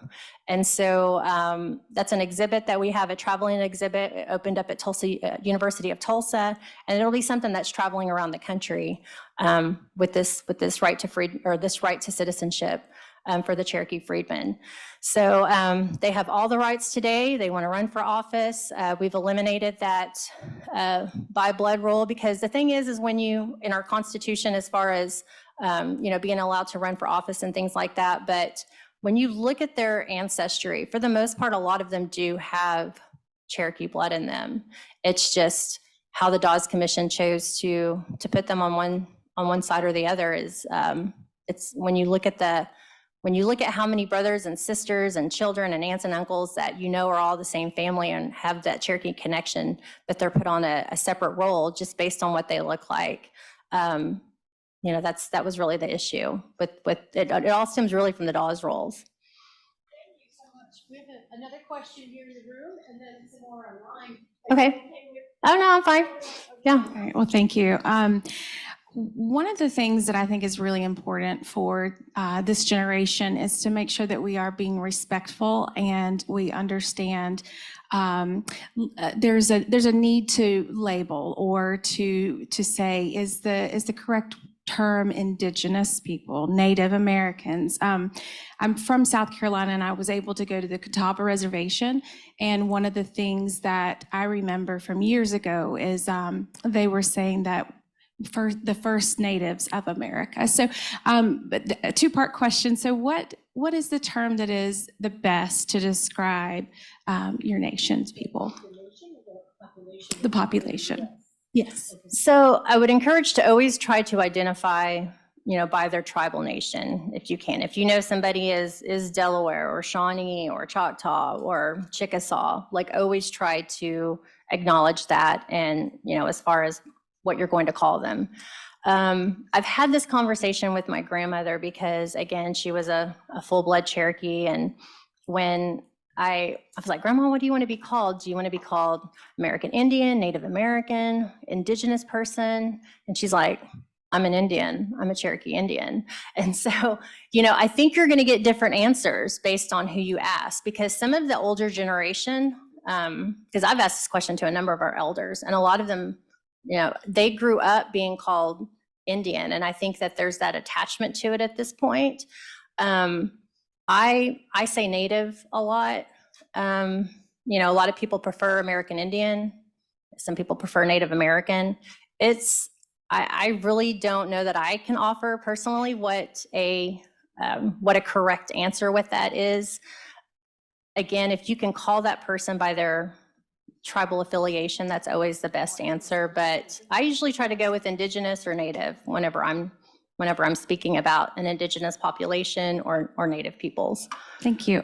So the original question was, do you feel as if we as a country are making any progress towards acknowledging the history of Natives? I think so, but I think I think we've had to fight for it. I mean, Natives had definitely had to fight for that recognition and to make sure that our history is being told. You know, there's a lot right now just with schools in different states and what's going to be taught, how that's going to be taught. With the state of Oklahoma, they're trying to, they don't want to talk about this critical race theory and stuff. And it's like, how do you do that when we have Tulsa race riots right there? When you have the founding of the state of Oklahoma and what it was based off of was, abolishing tribal governments. And we have to acknowledge that. And it's something that I feel like the tribal nations, I think it is getting better, but I think it's something that tribal nations have had to fight for, will continue to fight for.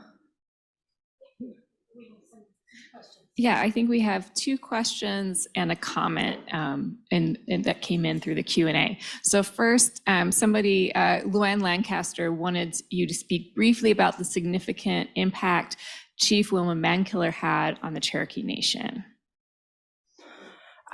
I mean, I was always in awe of her. She was somebody that my grandmother was friends with, that my grandmother was a CHR, a community health representative in the 1970s and 80s.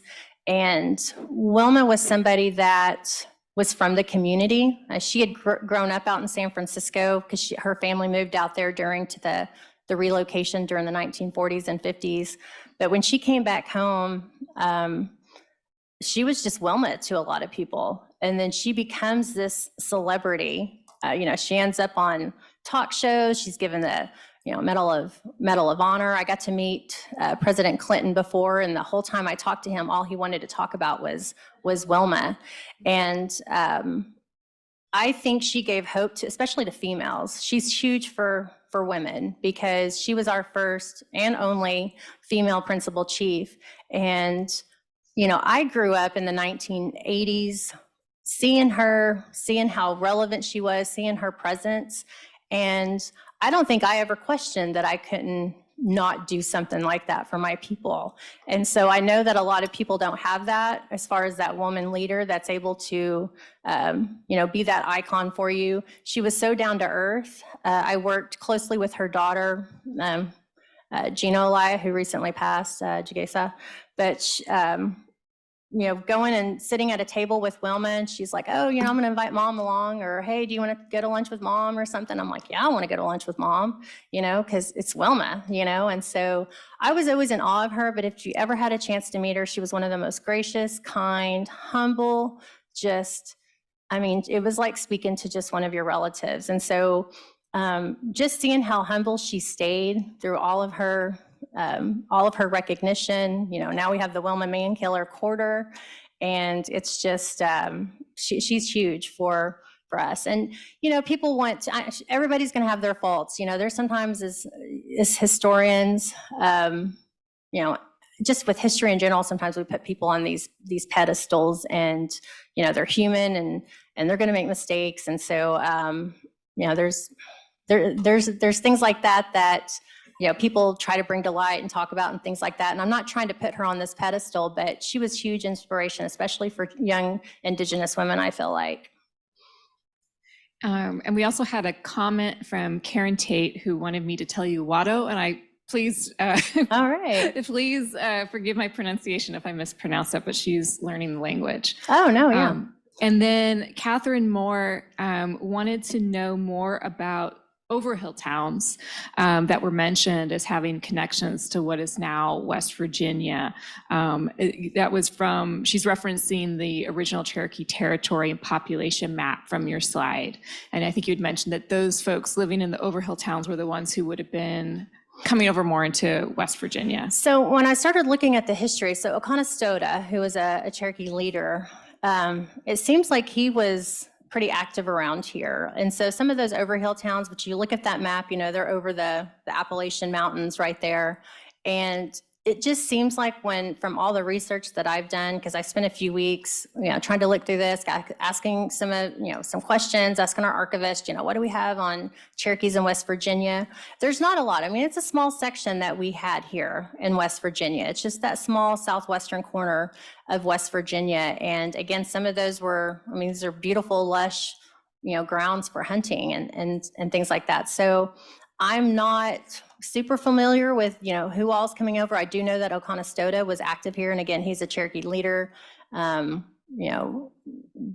well, beloved in the Cherokee Nation. There's a lot of people that love to read the history of Oconostota. So I do know that he was active here, but again, this is something that I have found when I visit places like this and I go back east, and when I go to Eastern Tennessee and I meet historians there, I'm learning so much just when I go and visit some of these places that I didn't know. I'm very familiar with the territory of Oklahoma, of the removal routes.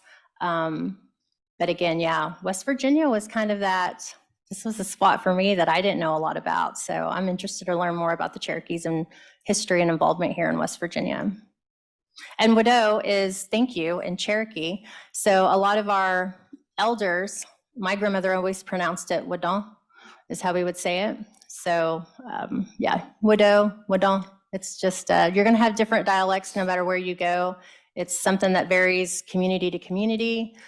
Even back east, the different towns and the different regions had their kind of own little bit different dialects. And it's something that Eastern Band, Cherokees, United Kituah Band, there's always a little bit difference in some of the language, but everybody still understands each other. I guess it's like having our, Yankees talking to Southerners, right? Because I definitely have an Oklahoma accent, and so I get called out when I visit my friend from California or my friends in upstate New York. I just wanted to say, first of all, I really enjoyed your presentation, and thank you for coming out here. I wanted to ask you a question. Maybe this is a bit more personal. I just wanted to say first, I really enjoyed what you had to say about, Cherokee history is a lot more than just kind of these low points when we talk about things like the removal era and things like that. There's a lot more to Cherokee history. And I suppose I wanted to ask you as a historian, do you have a favorite figure in Cherokee history, or perhaps a favorite story that you like to tell as a historian that maybe excites you or you find any enjoyment in? Ned Christie, that's his name. So if you do any research on me, I love the outlaw lawman history of Cherokee Nation and Indian Territory. It was something that when I first got to Fort Smith National Historic Site, they hired me because I was Cherokee. There were people who had volunteered for years there, and I was basically given the job as a park ranger because I was Cherokee. So I knew I had to step up and learn that history quick. I was there to talk about the removal routes through Fort Smith. All 5 tribes came through Fort Smith via the water route during removal. And while I was there, what really prompted my interest in the outlaw and lawman history was that I started running across family names in the criminal case files. And so when I was researching for other programs, so if you're familiar with Judge Parker, True Grit, that jurisdiction of that court, again, it had jurisdiction over non-Indians and their involvement in Indian Territory. There's one individual in particular whose name is Ned Christie, who was a Cherokee counselor, very popular. He was anti-allotment. He didn't want the railroads coming through Indian Territory. He wanted the Cherokee Nation to govern its own affairs. He wanted the federal government out of all Cherokee affairs in Indian Territory. So he's accused of killing a U.S. Deputy Marshal by the name of Dan Maples. And Christie had always maintained his innocence. Maples had been in Tahlequah, had some arrest warrants for a few people for whiskey. Whiskey was alcohol. We had prohibition there in Indian Territory. And so he was there to serve some warrants. Well, Ned becomes one of the main suspects in Dan Maples' murder, mainly because he had been in the area, he had gotten some whiskey, he had passed out. And when he woke up the next morning, and he's there for a council meeting, he wakes up the next morning to find out that he's wanted for the murder of Deputy Maples. He's told to go home and hide out, basically. He spends almost 5 years hiding from the Fort Smith Marshals, and almost 5 years, and he never really left his home because he had the entire community, the entire Katua Society, which is the most traditional, segment of our people, and they were all looking out for them. So the Great Bass Reeves, if you're familiar with Indian Territory history or any of that, there's a black lawman by the name of Bass Reeves. If you don't know him, you're going to, because we just finished up consulting with Paramount Pictures, the Taylor Sheridan and that whole Yellowstone stuff. There's a 1883, and it's going to be over Bass Reeves. Very famous lawman in Indian Territory. Some say that he was the inspiration for the Lone Ranger. And even Bass Reeves went after Ned Christie and was unable to apprehend him. And so after almost 5 years, a new marshal comes in. His name is Jacob Yose, and he thought this had gone on long enough. And so they take a posse of over 30 men over a period of 2 days. They also bring a cannon from Kansas. And so they're going to get Ned out of his house. It's actually a very sad story, what happens, because they come down after almost 2 days. They are shooting projectiles, the cannon that shoots out what looks like those projectile bullets. They end up blowing the cannon apart at one point, so they use the carriage, and they also had dynamite with them. So they take the dynamite and they roll it up to the home, and they're actually able to catch the house on fire.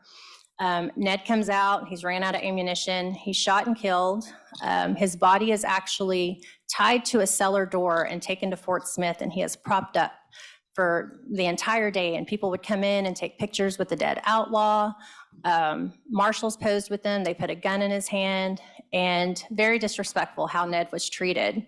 And so that story just really hit home for me when I was working at Fort Smith, because it never told the Cherokee side of things, why he was, why he refused to go stand trial in a white man's court. Because that court in Fort Smith, the men that sat on that jury were all white men. Today we have men, women, it's racially mixed. That was not the case back then. No natives wanted to go to Fort Smith to stand trial because it wasn't going to be a jury of their peers. And so they never told that side of the Ned Christie story for me. So I became very attached to that story. And I used to do a program every day at 2 p.m. about the real story of Ned Christie. There was a man that came forward in 1918, Richard Humphrey, and he did an interview with the Daily Oklahoman. And he said that he knew who had killed Dan Maples, and that it was Bud Traynor who had actually killed him. But Richard Humphrey was a Cherokee freedman. So this is, Jim Crow era. He didn't want to come forward, but Traynor's gang was a pretty rough crowd. And so he waited until after Traynor died to come forward and give his interview in the Daily Oklahoman. We did I mentioned that TV show a little bit earlier. It's called OCO TV, OSIYO.TV. And the very first episode on the very first season, we talked about Ned Christie. He's our Sitting Bull. He's our, he's our Geronimo. He is that last great warrior who really stands up against the federal government and fights for a sovereign, Cherokee nation. And so we revere him in the Cherokee Nation. Many people will call him an outlaw, though, and many people will attribute the murder of Dan Maples to Ned Christie. And my good friend, my clan brother, Roy Hamilton Jagesa, he passed away a few years ago. He was a descendant of Ned Christie. We became very close back when I was a park ranger over 20 years ago at Fort Smith, and became very close. And I really felt like he helped change the narration and helped with the legacy of Ned Christie. I feel like there's going to be a movie, a documentary, something done on Ned one day. He's beautiful. He looks like the Indian Fabio anyway. So he's nice looking as it is, beautiful man. When you see the images of him, if you Google Ned Christie Cherokee just right now, what first things you're going to pull up is he's got short hair, he's tied to his cellar door, and the marshals are around him.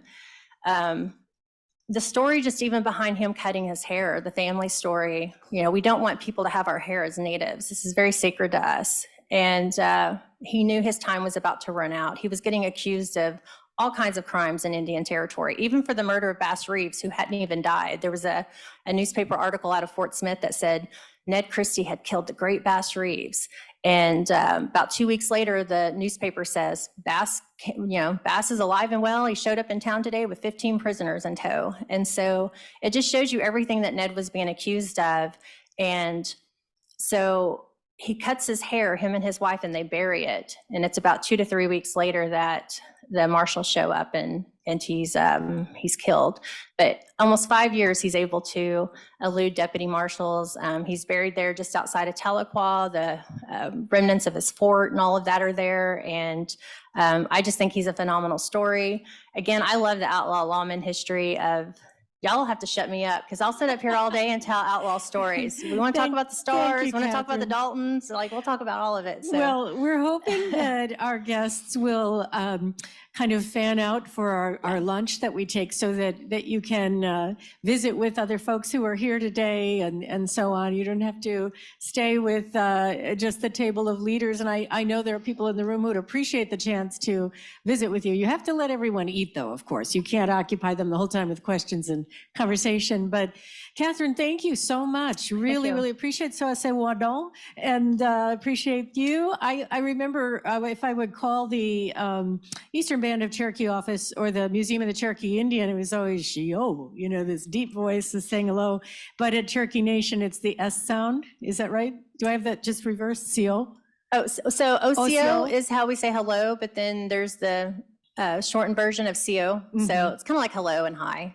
But I meant the S versus the SH sound when you're talking about dialects. Shio, yeah, there's a difference. And so just even with Wadon, like, I don't think that's native. Muskogee Creek's right beside us say, Mado. So I think maybe there's some connection there with those two. Well, thank you. Let's have a nice round of applause for Catherine. So we're going to move the tables back a little bit for our performance session right now with John Block and his champion smoke dancing daughter, Kayleen Block. We're really happy to have them here. And those of you who have heard John speak before on other occasions, you know that he always does a great job of educating the audience. We have a few items over here on this table. I mentioned this morning when we just started up. There is a pair of sticks there for Cherokee stickball. Those were made by the late beloved elder Jerry Wolf. I bought those from him at a Cherokee Voices Festival. I'm very happy to have those. And there are a few other things. There's a piece of Cherokee pottery. There's some Oneida corn of the same strain that was used to help the troops at Valley Forge with George Washington survive. There's a sample of the Cherokee syllabary there on a handout. There's the Seneca Nation, the Seneca quilt that's up there, made with treaty cloth that has the different clan symbols. One of my students was Mohawk, and his grandmother made us a lovely pair of beaded moccasins to use for teaching purposes. So stop by that table and have a look around, and there's some literature on the tables at the very back of the room as well. In addition to that, my student Erin came along, and she was giving you these little tickets for the door prizes. So the basket is here. You can enter as many times as you want. We don't restrict that. You can increase your odds if you know anything about probability theory. So the basket is here for the door prize entries. We have lots of fun things that we'll be giving away at 4 o'clock when we have our 7th inning stretch. Okay.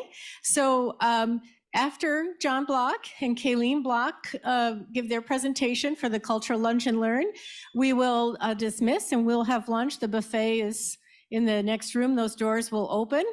And please enjoy your meal. We have lots of students coming in now, so welcome. Students, many of you are Native American Studies students. Happy to have you here to lunch and learn. The other thing that I want to mention, and John, you can get set up if you want. The table's been moved back. And that is these forms. The West Virginia Humanities Council awarded us a major grant back in April. I applied in January while I had COVID. I kept setting a timer so I would wake up and work some more on the grant and go to sleep and wake up. I didn't think I would ever finish it, but I managed with enough ibuprofen or something. So we got the grant, and these forms are to let the Humanities Council know whether you felt this was a worthwhile program and their money was well spent. So I'm hoping you'll agree with me and say, yes, you think it was.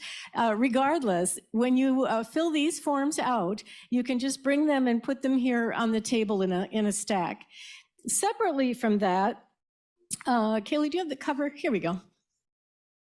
Separately from that, from the Humanities Council form, we have a short Qualtrics survey. You can scan it with the QR code on the back of your color program. And there's also the link if you prefer to just log on and do it some other time, but you can scan the QR code and fill that out. And that lets us know how we did and if you have suggestions for things that we can do to improve. So I think without any further ado, I will turn it over to John Block. The mic is still on there.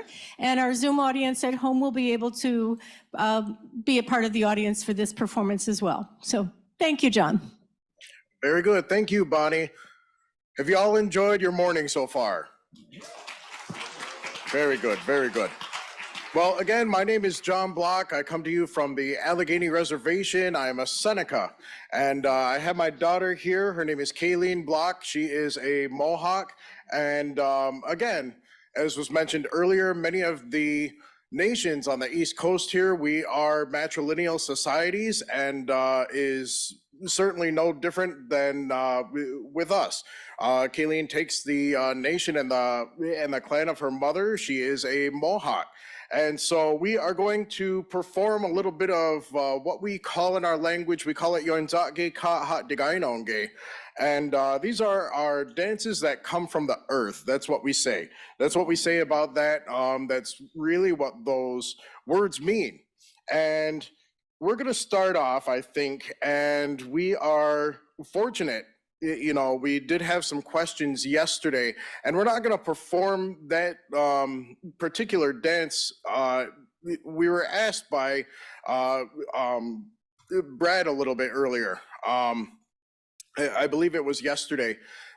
During our lunch, we were asked about some of our songs and some of the songs that we have that come to us from their nation.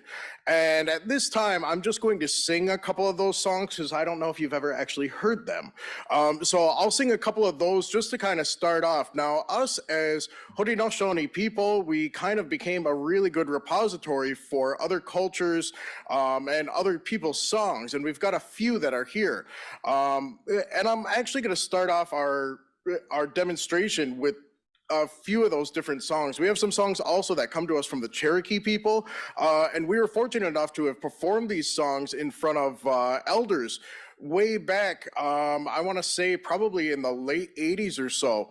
And these elders that were present at that time came to our people and they said, wow, we haven't heard those songs since we were little kids.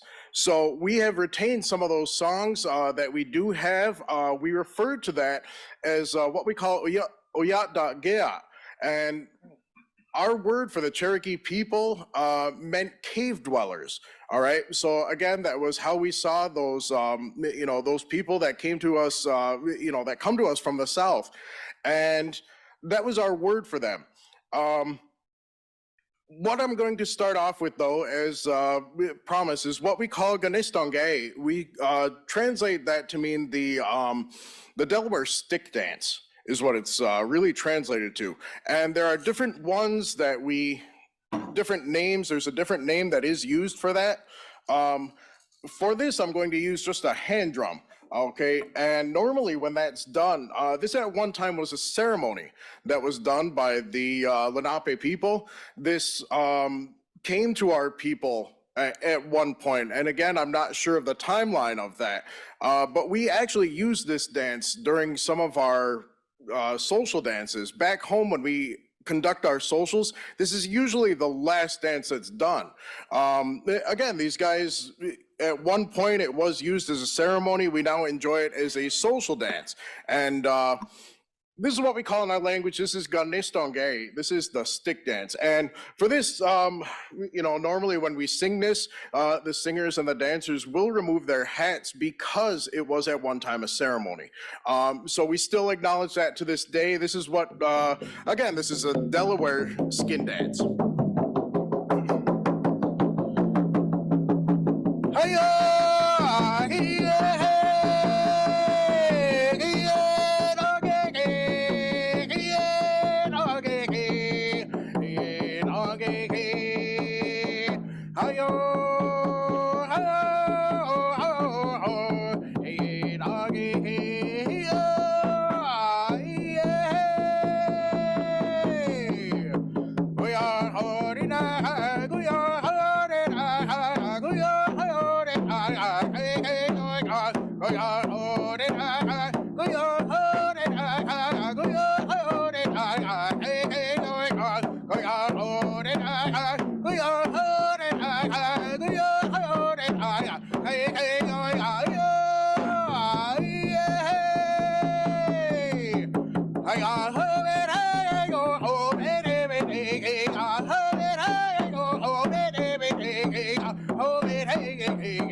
That's what we call Ganistongay, the Delaware skin dance.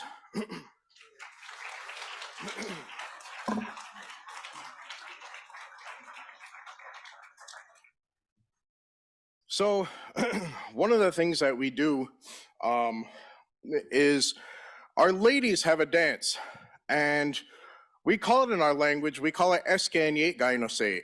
Now there are different variations of this dance. There are 3 different sets, I guess you would say. The other 2 we kind of keep to ourselves, and we use that as during ceremony. And we as Haudenosaunee people, we don't really perform any of our ceremony songs outside of our longhouses. We keep that within our communities, we keep that within our people. But this dance here, these are the songs that our singers are able to create. They're able to make more of them, and there are probably literally thousands of these songs. We call them Eskanyet Gainose. And this dance is so old that it's said to date back to our creation story. Now, it's said that long ago, a woman fell from the sky. It said that she was carried down to the back of a great turtle by a flock of birds. And it is said there are different variations of this.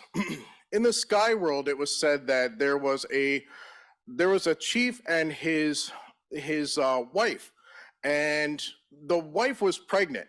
And in the sky world, there's said to be a great tree where all kinds of fruit grow and are accessible to the whole village.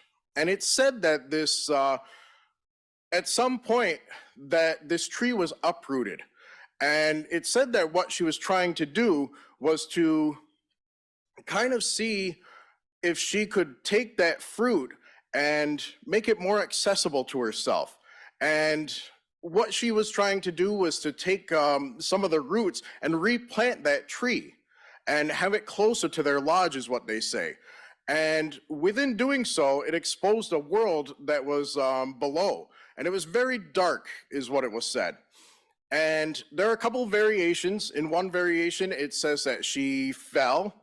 In another variation, it says that she had a little help falling. But it said that she fell through this hole and entered into this world of darkness that was filled with water. It said that there were water animals that occupied the land below. And when they looked up and they finally saw light for the first time, it said that those birds went up and checked things out just to see what was happening. And so those birds ended up going and placing this woman. They placed her on their back, and they brought her down to this turtle, and they placed that turtle. They placed her on that turtle's back. It said that she did this dance in a counterclockwise direction, and it said that she held some of those roots in her hand, and with those roots grew life on this earth. It grew the plant life. And at that point, it was said that there were a couple of different animals that tried. They knew that there was earth that was underneath the water.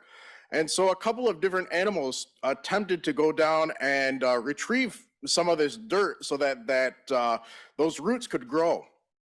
It said that the muskrat was the one that was successful, went down to the bottom of the ocean, was able to pick up some of that dirt and place it on the turtle's back. It said that on his journey back that he lost his life, but in his paw, it said that they were able to retrieve that dirt. They placed it on that turtle's back, and it said that this woman planted those roots and did this dance in a counterclockwise direction. And every time she completed a complete rotation, it said that the turtle grew larger. It grew into what we now call North America. And we do this dance to this day. We still have this dance, and we still enjoy this dance. And we do it at our socials. And it's said that each time our ladies do this dance, it is an honor. Once again, this is a dance that's only done by our ladies, simply because it comes to us from that creation story. We refer to that woman as Sky Woman. And our ladies still do this dance, and every time they do it, it said that we are re-blessing our Mother Earth. And at this time, I'm going to call my daughter Kayleen out here to demonstrate this style of dance. Again, these are the more contemporary songs. These are the ones that we are able to share with the public, and I hope you enjoy it.